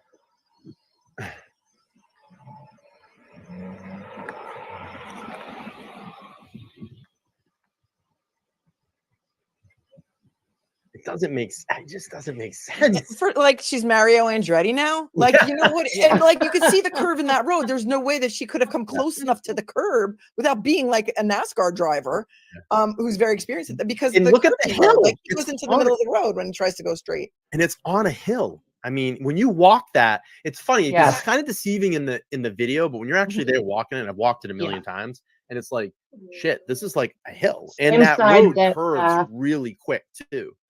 I mean, it just doesn't. And what's Same side that the vehicle where's the bumped motivation that for other that? Like, what's car the motive? as well. You know, they're not married. She's not coming into any life insurance policy. Like, what even is the motive here? Yeah, Yeah. it doesn't Exactly. make sense. It just doesn't make sense. And then to charge her with murder? Yeah. That's what really got me, I think, on this case. Like, wait a second. Exactly. If this did happen, it was a tragic accident. Maybe it's vehicular manslaughter or something, a lesser charge. If she was drinking, which everyone says she didn't appear drunk, right? But now all of a sudden the next day, she's on an involuntary hold and they have no warrant, but they take her blood. I got issues with that too. So I don't know if those blood results would even come in. I don't know I about think Massachusetts law and what they allow in, but just with the that's interesting. prosecution. And then they're to have to- extrapolating it back. Who's to say she wasn't all pissed off at him? She goes home, she starts drinking a bottle of vodka or whatever. There's no evidence that she was drunk at the time of this alleged hit, and they're going to have a major problem with that. And you can extrapolate all you want and say that she was 0.09 in the morning, but you extrapolate that back to midnight, and now it's between 1.3 or 0.13 and 0.29. Like that's a hell of a range there. I don't know who that expert is with the extrapolation, but she could have had a drink when she went home. Well, and then the other thing too that kind of stuck with me too is that when during the 911 call, when you hear it, you can hear Karen frantic. And two, when she leaves John's house to go back to Fairview, you can see her booking, because now there's a new clip of the extended video of her actually leaving, and you can see her booking down the street. She takes off. Now, wait a minute. If you hate someone and you want someone to die, why would you even get up and go look for them? Wouldn't you just say, oh, I slept through my alarm, or whatever, or I'm not going to go back. And then when she gets there and she sees him in the 911 call, you hear her frantic. Like she's screaming bloody murder. She's screaming bloody murder. Like, you can't fake that. I hear you see people in the trolls and the whatever in the comments, like she scripted that. She did that on purpose. She dropped the phone in the back. Like, you cannot fake that kind of sheer horror. No. And when you hear Jen McCabe making that 911 call, that even is more creepy. It's like, hi, there's a man passed out on the lawn. A man passed out on the lawn in the snow. A guy. How about your buddy that you called 17 times since midnight? Exactly. But you don't even mention that he's a police officer. And the fact that the way this investigation was handled from the very second that they found him, he's a police officer. Yeah. I mean, that requires an even higher level. Not that there should not always be a high level of investigating crime scenes of people who are deceased, but when it's a police officer. Exactly. Because in New York, you get upgraded charges for a police officer if you cause the death of a police officer. So, like, WTF? Like, really? Yeah, WTF. And they never mention in any report, not a witness, even not a police, that police officer John O'Keefe was found today at whatever. They never address him as that, and I find that so disrespectful and a glaring omission. And it's just it's wrong. Yeah, and the thing is I just even go back to even just good old-fashioned detective work. I mean, we've seen this in movies a million times. When there is a dead body somewhere in a house or on someone's lawn, why is someone not walking to the door and going, hello, you have a dead police officer on the lawn? Did you see anything? Why didn't that happen? Because Jen went inside to tell them and walked right into their house and right into their bedroom, apparently, to tell them that he was dead. And then they say they didn't find out and everybody left. And so, when we got downstairs, they'd already gone. Really? Because there's a leaf blower going on for 2 hours. I went and read that back again today. 2 hours they had that leaf blower going. That didn't make anybody up. Yeah, right. What say you? I mean, come on. Right? Well, Suzanne says, thanks for the 10, by the way. Appreciate it. Say they extrapolated her blood alcohol content to between 0.13 and 0.29 at 12:40 a.m. That is not how a blood alcohol decreases at all. It should be approximately 0.02 per hour, correct? I'm not an expert in extrapolation, but I will say that range, 0.13 to that's a huge range. They should be able to narrow it down a little bit better than that.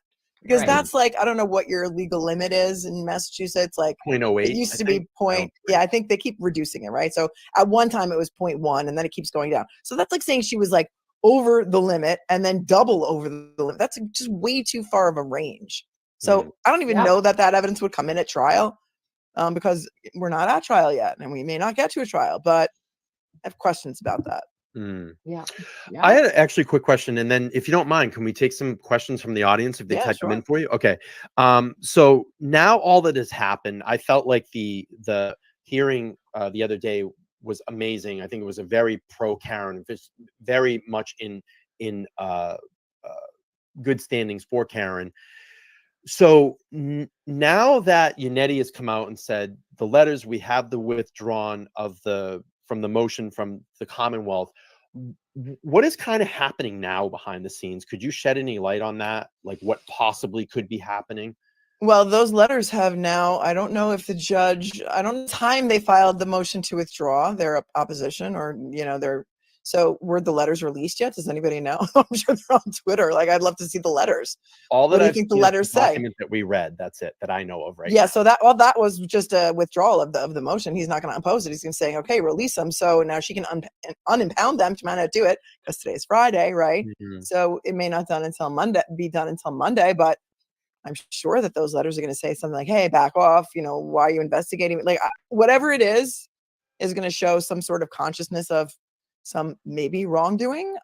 So after that happens, then they've got the motions hearing on February 15th, right? And they're going to have the motion to disqualify the DA and for sanctions, and also the motion to dismiss the indictment. And that is going to be fire, because they're going to get all this new information now from the feds that are going to help their case, because according to the U.S. attorney, in good conscience, he cannot let this case go to trial without turning over this evidence that they've discovered during their grand jury proceedings and this whole other FBI side investigation of the investigation.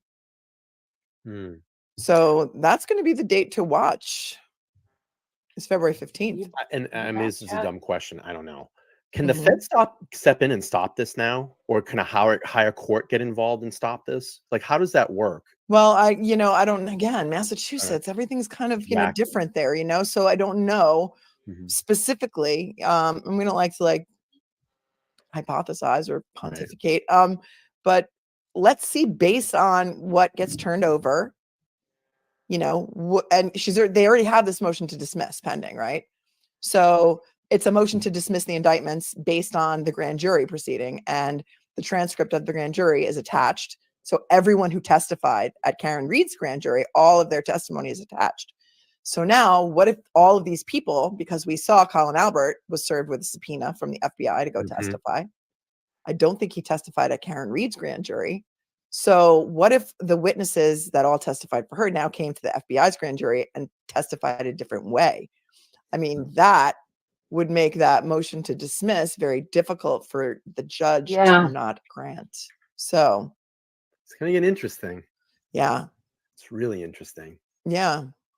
But I've never seen anything like this in 30 years. I've never seen this happen. I mean, you couldn't write this. I mean, Whitey Bulger is the only person, Yeah. the only thing that anybody could come up with where the FBI got involved in so investigating that investigation. I think like you said, I mean, you couldn't even write a movie script about this. It's crazy. It's so crazy.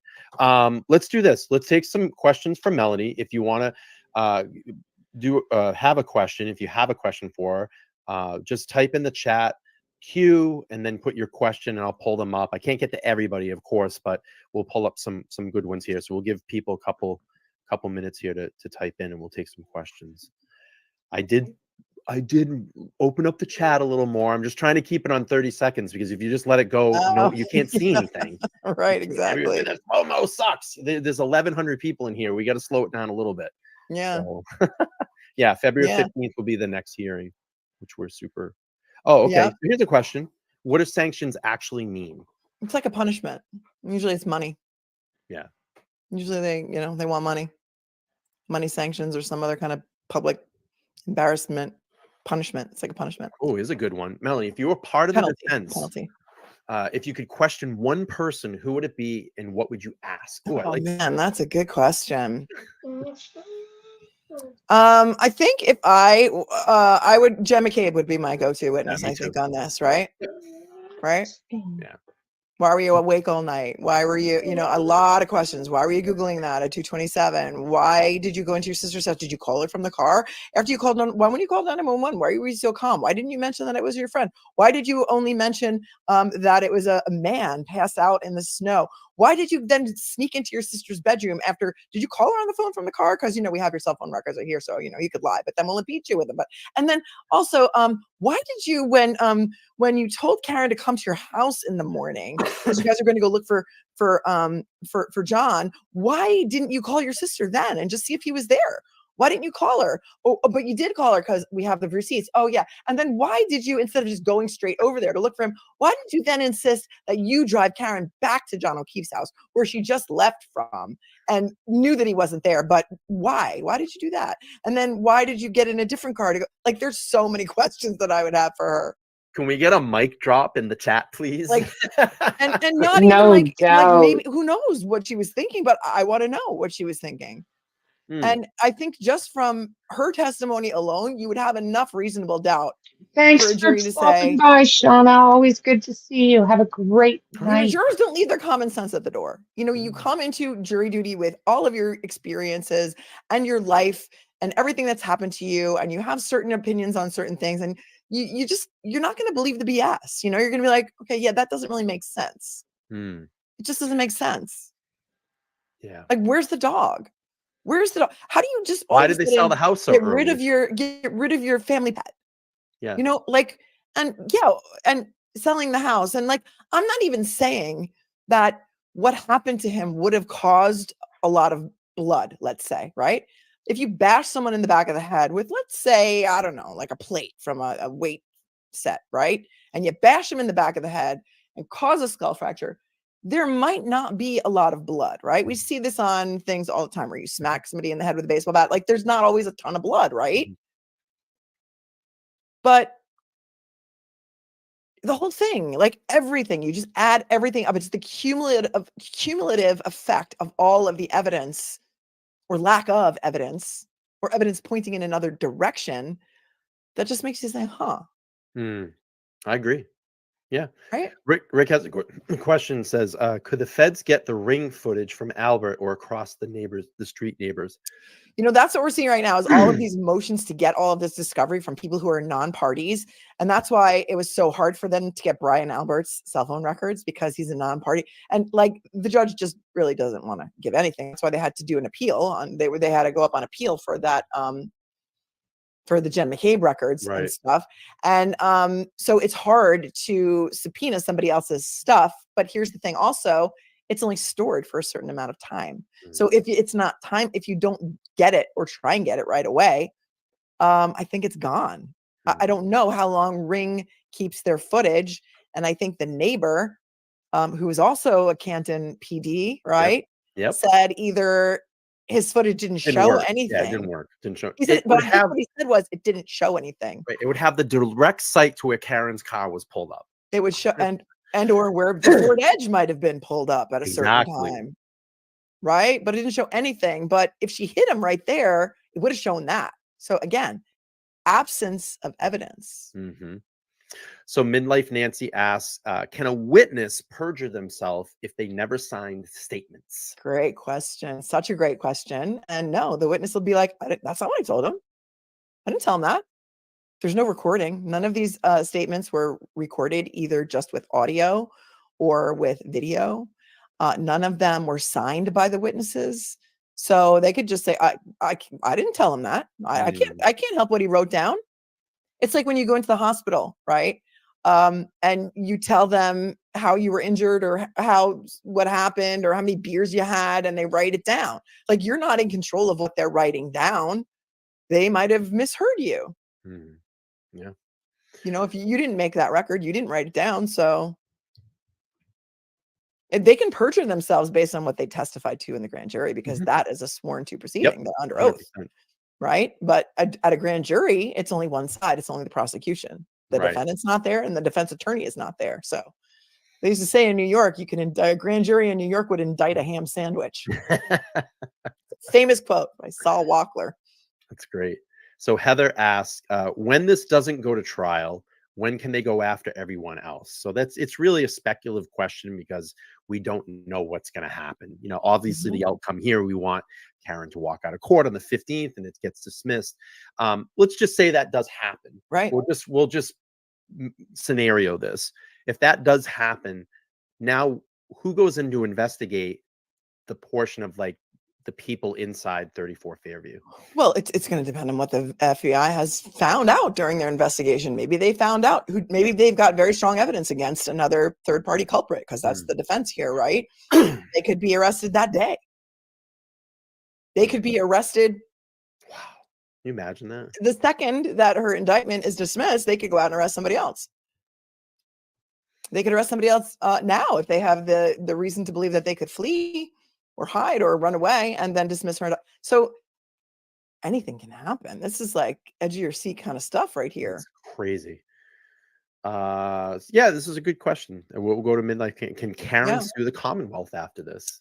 Again, it depends on the laws in the state of Massachusetts. You know, false prosecution. I mean, if she can show that this was a deliberate attempt to frame her, she have a good case. Yeah. I mean, you see people getting out of jail who have been in jail for 20 years who are then freed based on DNA evidence now, and they go back and they sue the state, and they can get millions of dollars for false incarceration. But this, I mean, this could be shown to have been an intentional false prosecution.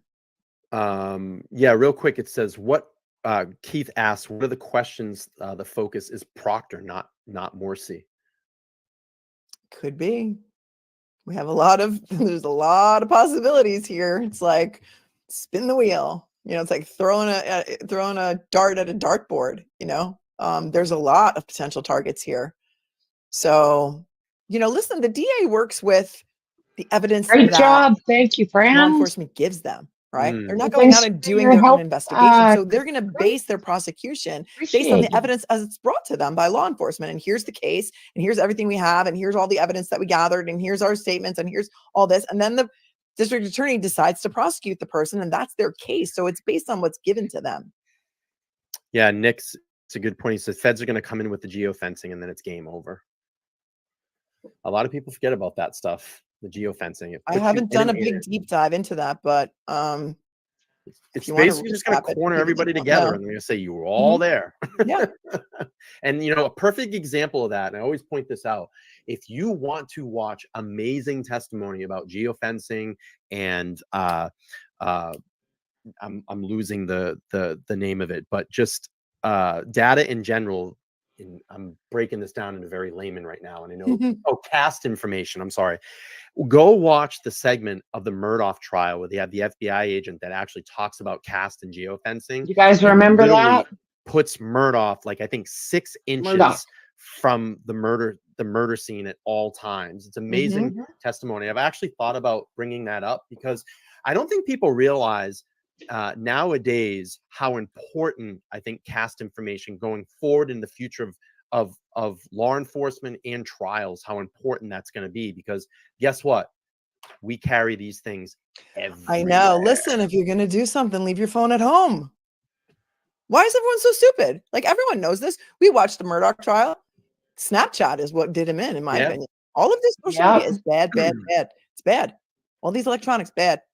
They know where you are at every minute. They know what you're doing. They know what you're watching. That's why you get targeted ads. I mean, it's kind of like Big Brother is watching, you know. Remember I had to read that book like in high school, 1984, and Big Brother was watching was the thing, and Big Brother's been watching for a long time.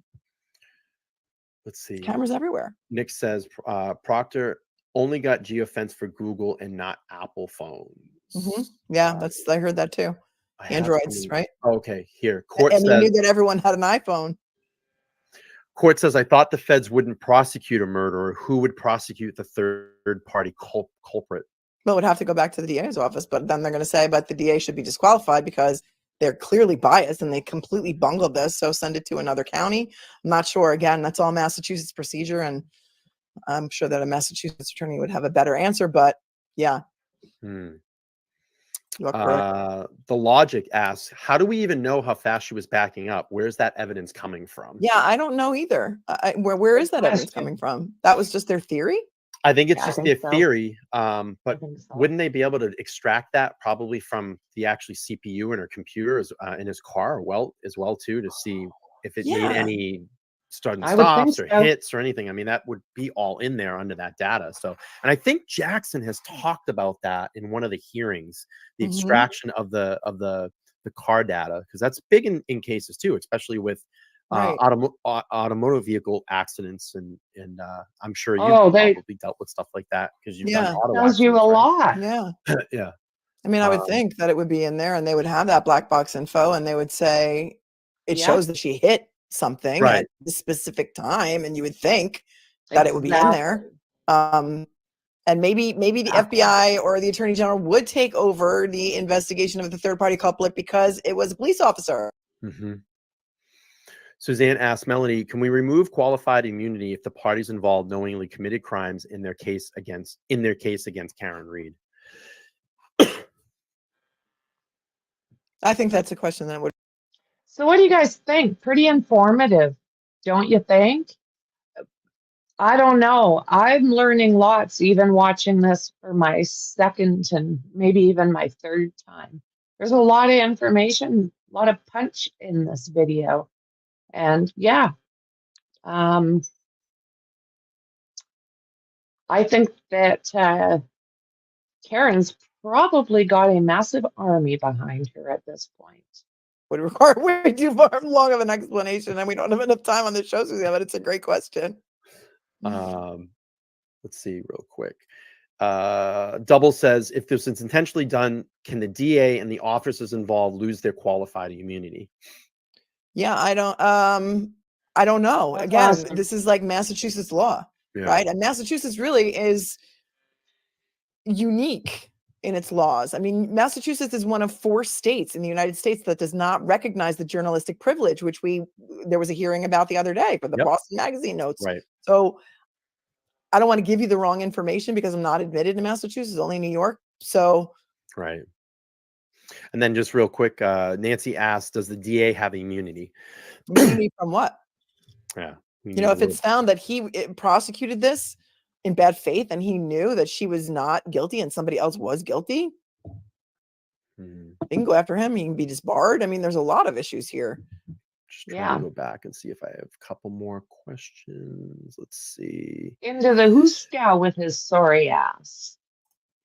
Do you think the prosecution is skating on thin Brady violation? I mean, I don't know. Yeah, I mean, they turned over everything. They turned it over so late. It's very I think there's so many issues with this. So many issues, but I think like we're saying, everything is going to, I think, be resolved very soon after the FBI releases all this information to both sides. You know, there's going to be some closed door meetings maybe, and they're going to have to try and save face if what I think is coming is coming. So yeah, it remains to be seen. HUMINT. Yeah. It's not my area. I'm again, Massachusetts. So Caroline asked, what about the evidentiary hearing? How was it canceled the way it was, Bev? There's so much lead up to it. It really is canceled. The evidentiary hearing where they had subpoenaed Brian Albert and Jen McCabe to come and testify, and then they got the subpoenas quashed. Yeah, and then there was some talk among the parties that it wasn't going to be a hearing, and then she made them go ahead and argue that motion when they weren't prepared to. You know, there's a lot of issues. Yeah, we talked about this earlier, Nick. Maybe you caught it. If you just do a quick summary again, if anybody missed that, because I see a lot of people asking. Can you just explain? Yeah, it's a Supreme Court case, and it is a process that the federal government has to go through in order to use federal documents that they have generated during the course of an investigation in a case that they are not a party in. They have to go through certain procedures before they can release those documents to people, to the sides in another case. So it's just like jumping through hoops before they can release this information to Karen Reed's attorneys and to the prosecution in the Karen Reed case. Okay, I'm going to take one more question, and then Melanie was kind to give me about an hour and a half, so we're getting to that, and I just want to do a final wrap up with her and just get some final thoughts, and I just want to hear her talk on this case. So this is going to be the last one we take. Would the prosecution's office be forced to prosecute the real perps if the feds figured out the real story? Ooh, that's a good question. Yeah, I mean, I can they force them to? I mean, that's, you know, the wording of that question. It's going to depend on how much evidence they had. Yeah, and if they found out who the real perp is, yeah, 100%. I got a question, and before we do our final wrap up, let's say, you know, what we all think, you know, like you said, we don't really know what happened in the house, but we all have a very strong speculation of what happened in the house. Let's say this goes in, there's a fight, and John hits his head, and essentially he's hurt. If they would have called 911 instead of covering this up, what do you think might have happened? Do you think that this would have just been an accident? I think their friends would have come and investigated it and said it was that's anything would have happened. But now it's going to be go through far, all of far it? worse. Oh, yes. It's crazy. And I keep thinking about that.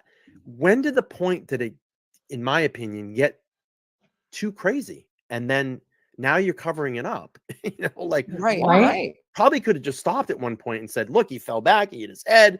We're sorry. Here's 911. You know, And the dog jumped in trying to protect me because that's what they do. So then it goes deeper. What is the reason? Why did it keep going past? Is there something else there? Is it something the feds found to protect somebody? Investigation? Oh yeah. Yeah. You know, I mean, we've heard, word on the street. Right. I've heard You know, that there was some beef between the neighbors. You know, that John O'Keefe and his neighbors, there was some beef there, maybe.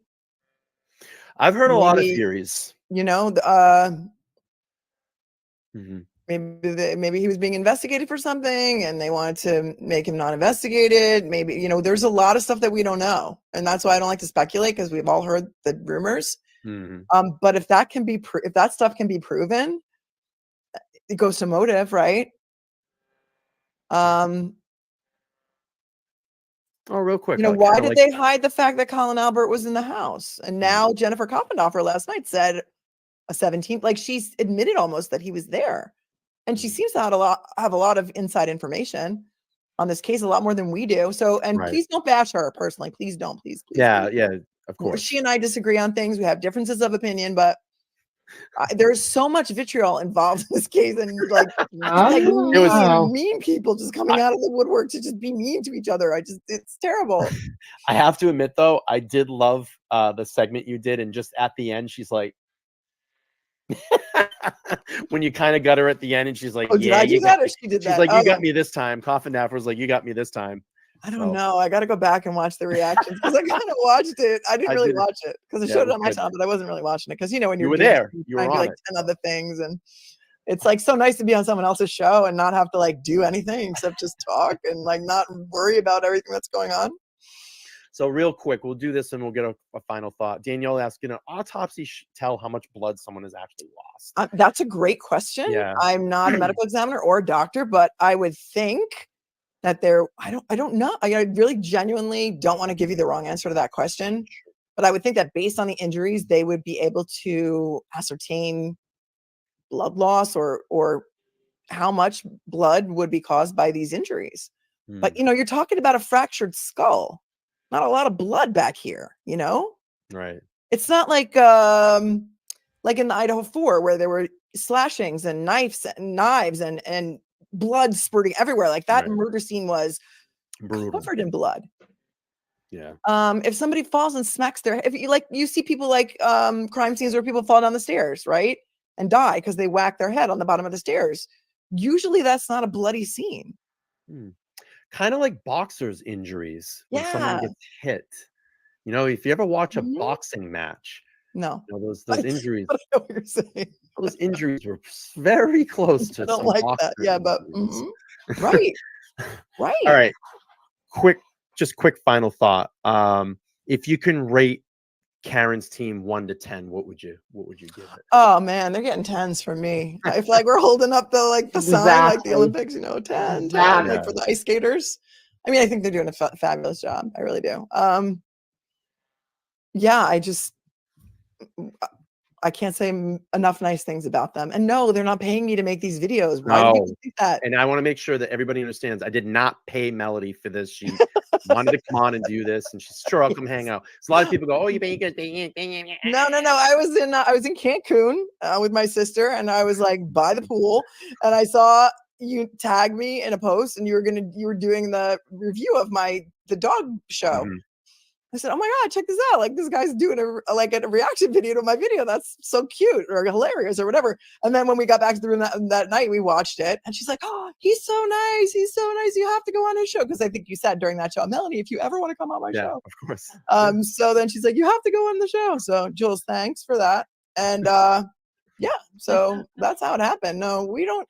People have this like misconception, like we're making millions of dollars over here on the YouTube, and this is like it's almost not worth all the like the hatred and the vitriol that we get for doing it. But I do it because I feel like when I see something out there that makes me so mad that I think I need to stick up for somebody or speak out about something that I find is unjust, I'm not afraid to talk about the tough topics, and that's why I do this. I'm not doing it for money or clicks or likes because I'm way too old to care about that kind of thing.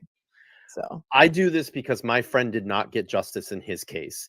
The two people that were responsible for it at the time here, the fucking laws in Massachusetts, they suck. And especially when they did back then in 1994, when my friend was murdered, you know, they did a combined of about 8 months and walked. And they knew who did it. And because the DA in the state or the Commonwealth, they bobbled the case. And you can go back and watch the stream if you want to have the stream up. And I literally took all, because we used to read newspapers, kids. That's right. I took all the newspaper articles and scanned them, and I went through a chronological order of what happened in his case, and they bobbled it. And the two people that were responsible literally did about 8 months and walked. So they were convicted. I've heard about that before. Or they were just being held. So one took a plea, but then something got fucked up, and he ended up getting out. And then the other defendant ended up going to trial, but the state bobbled evidence and procedure, and literally it got to the deadline. And it sure doesn't. It's a crazy case. That's so well. Send me that. Email me the link. Yeah. I'd like to watch it. Yeah, that's horrifying. So final thoughts. Where do you think we go from here? What do you expect on February 15th with all this amazing discovery that we've just gotten here in the last couple of days? Well, I think we haven't seen what they have yet, so it'll be interesting, and I'm sure he's going to add that to his motion. And I think that's going to be a day to watch. You don't want to miss that live court streaming. And the one good thing about Massachusetts law is that they do allow cameras in courtrooms, so that's good. We don't allow that in New York, which is why you don't see any of the trials here being televised. You know, the whole Trump trial that just went on, that was not Ghislaine Maxwell, like none of that stuff was televised. It's you know, you have to rely on the courtroom sketch artist and, you know, people live tweeting from the courtroom. So we're going to get to see it. I think it's going to be a great show. And you know, that both of those motions are under seal, so we can't get a hold of we can't read the court papers. Right. We don't know what's in them.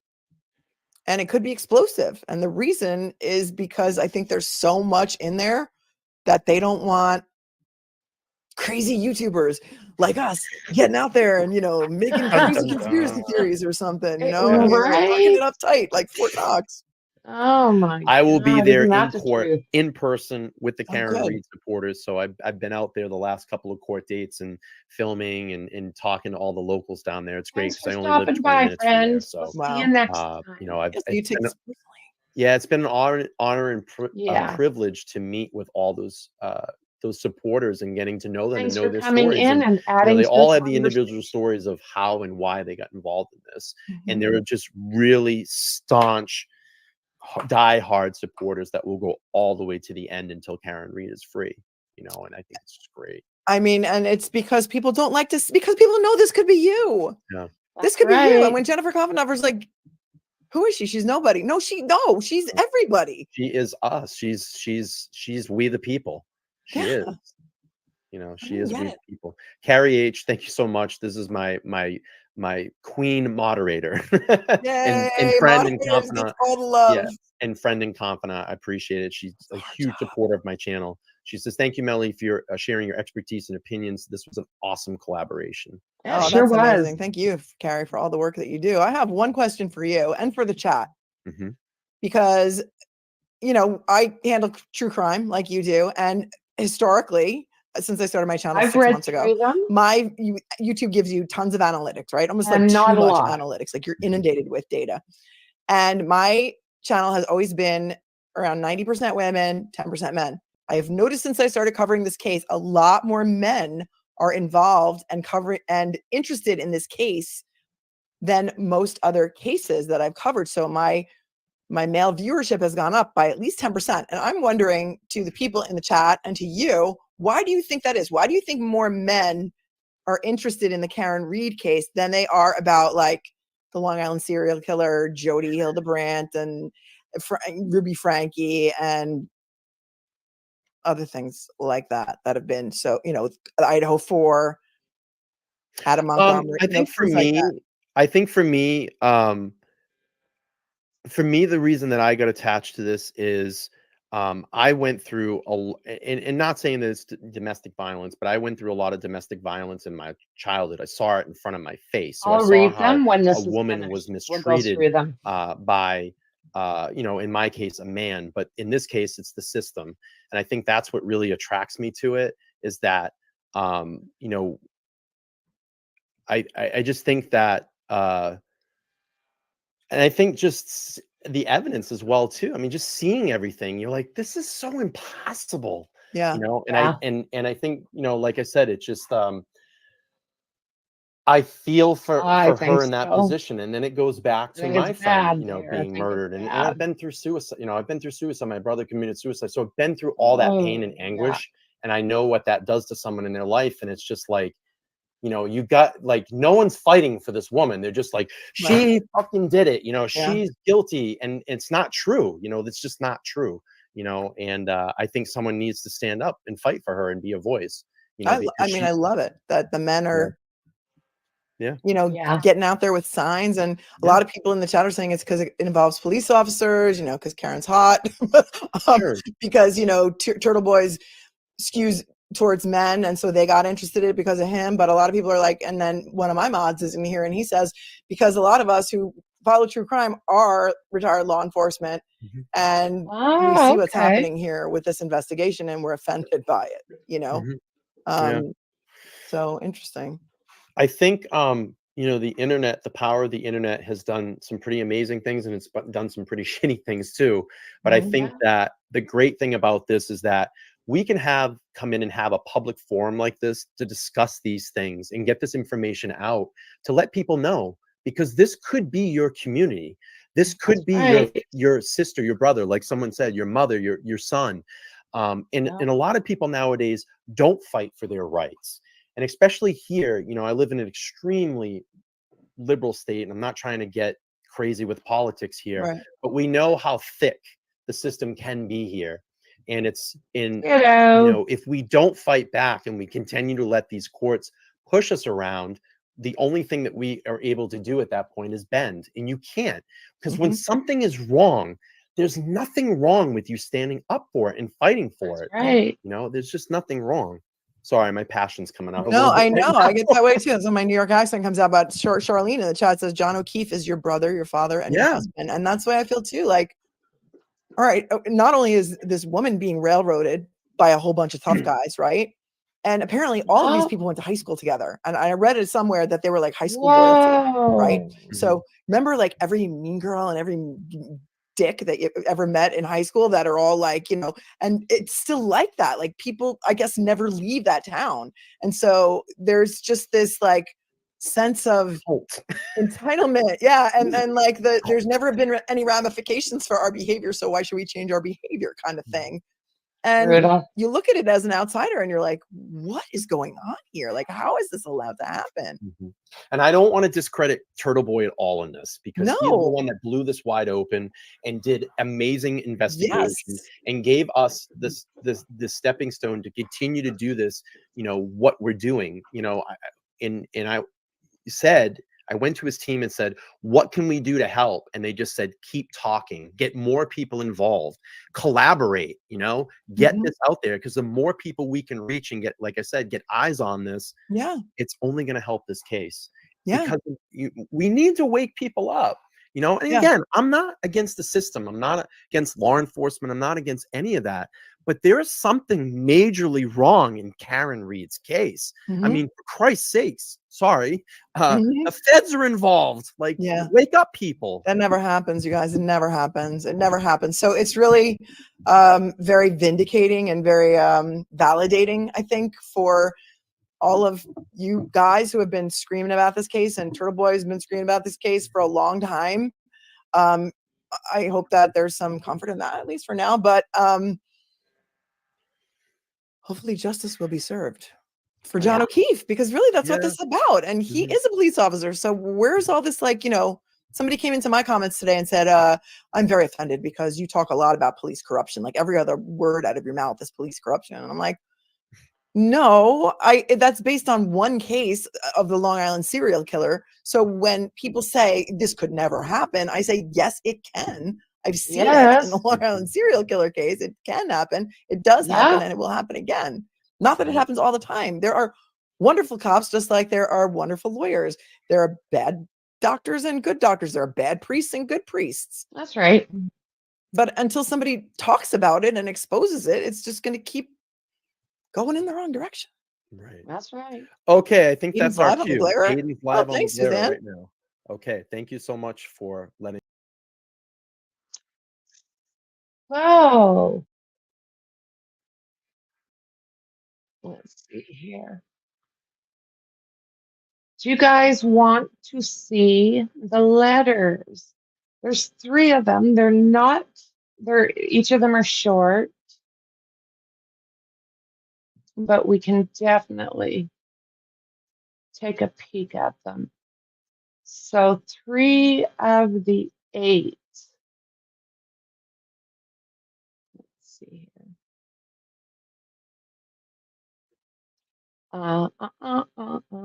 This is here. Okay. So emailed by J. Macklin at usdoj.gov. Executive Office for the U.S. Executive Office for United States Attorneys, United States Department of Justice. June 1st, 2023 letter from OPR regarding review of conflict of interest. Dear General Counsel Macklin, this letter is to inquire about the status of a request for a transfer of investigation due to a conflict of interest. On May 18th, 2023, the Office of the Norfolk District Attorney sent to the Department of Justice Office of Professional Responsibility, the OPR, a letter raising concerns as to a potential investigation by the United States Attorney's Office for the District of Massachusetts, involving witnesses relating to the pending state criminal matter, Commonwealth versus Karen Reed, and the death of John O'Keefe in Canton, Massachusetts on January 29, 2022.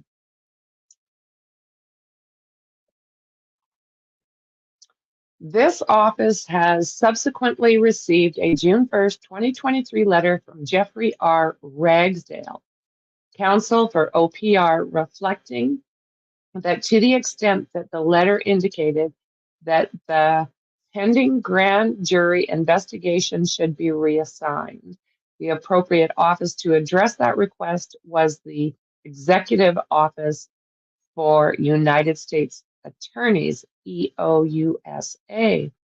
This is to inquire about the status of this request and to provide contact information for any further information you may require.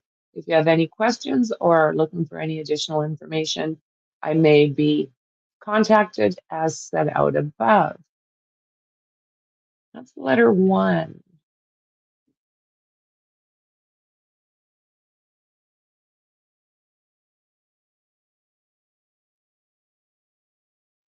Letter 2, August 3rd, 2023, First Assistant District Attorney's Office of the District Attorney for the Norfolk District. Dear Miss Belland, this responds to your June 21st, 2023 letter concerning your punitive requests for a recusal of the United States Attorney's Office for the District of Massachusetts from the pending state criminal matter, Commonwealth versus Karen Reed. As you indicate, the Department of Justice Office of Professional Responsibility informed you that they referred your May 18, 2023 letter to my office for whatever action I deemed appropriate. Consistent with the terms of the referral from OPR, I contacted Acting United States Attorney Joshua Levy. Based on my understanding from the discussion with USA Levy, his office has a very different opinion of the circumstances in this case than as presented by Mr. Morrissey's letter. His office has not reached any official determination whether prosecution is warranted, but they believe it is essential to continue their investigation given the information of which they are aware. At this time, we see no basis for the recusal in this investigation. Thank you for your contact information and willingness to provide additional information as needed. And then letter 3.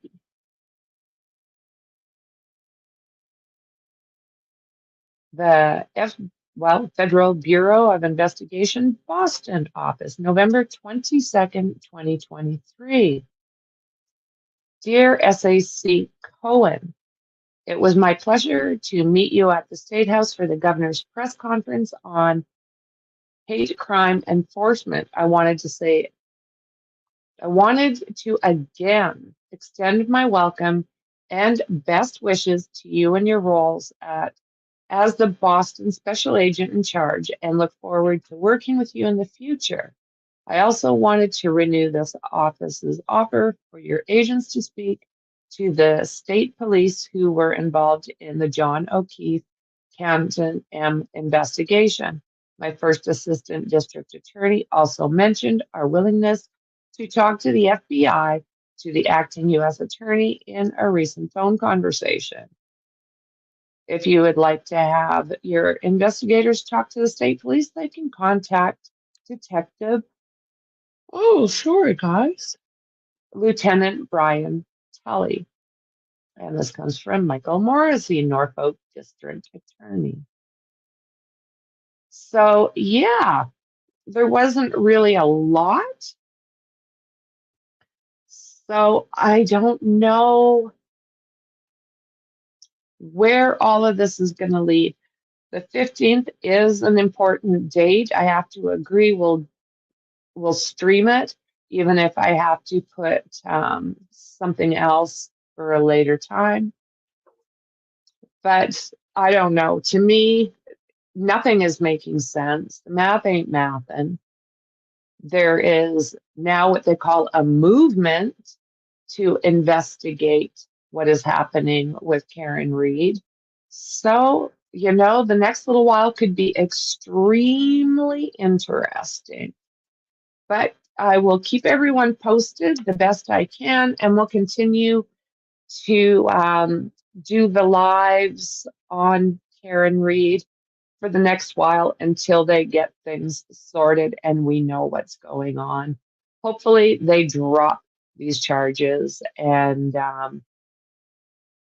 start looking into that household, because I think that's where the problem lays. So guys, thank you so much for joining me. It was a great stream. We learned lots. Thank you again to LTL and attorney Melanie Little. I was going to call her Melody, and no, Melanie Little, for putting that together for everybody. So have a great night, and I'll see you guys in the next one. Bye.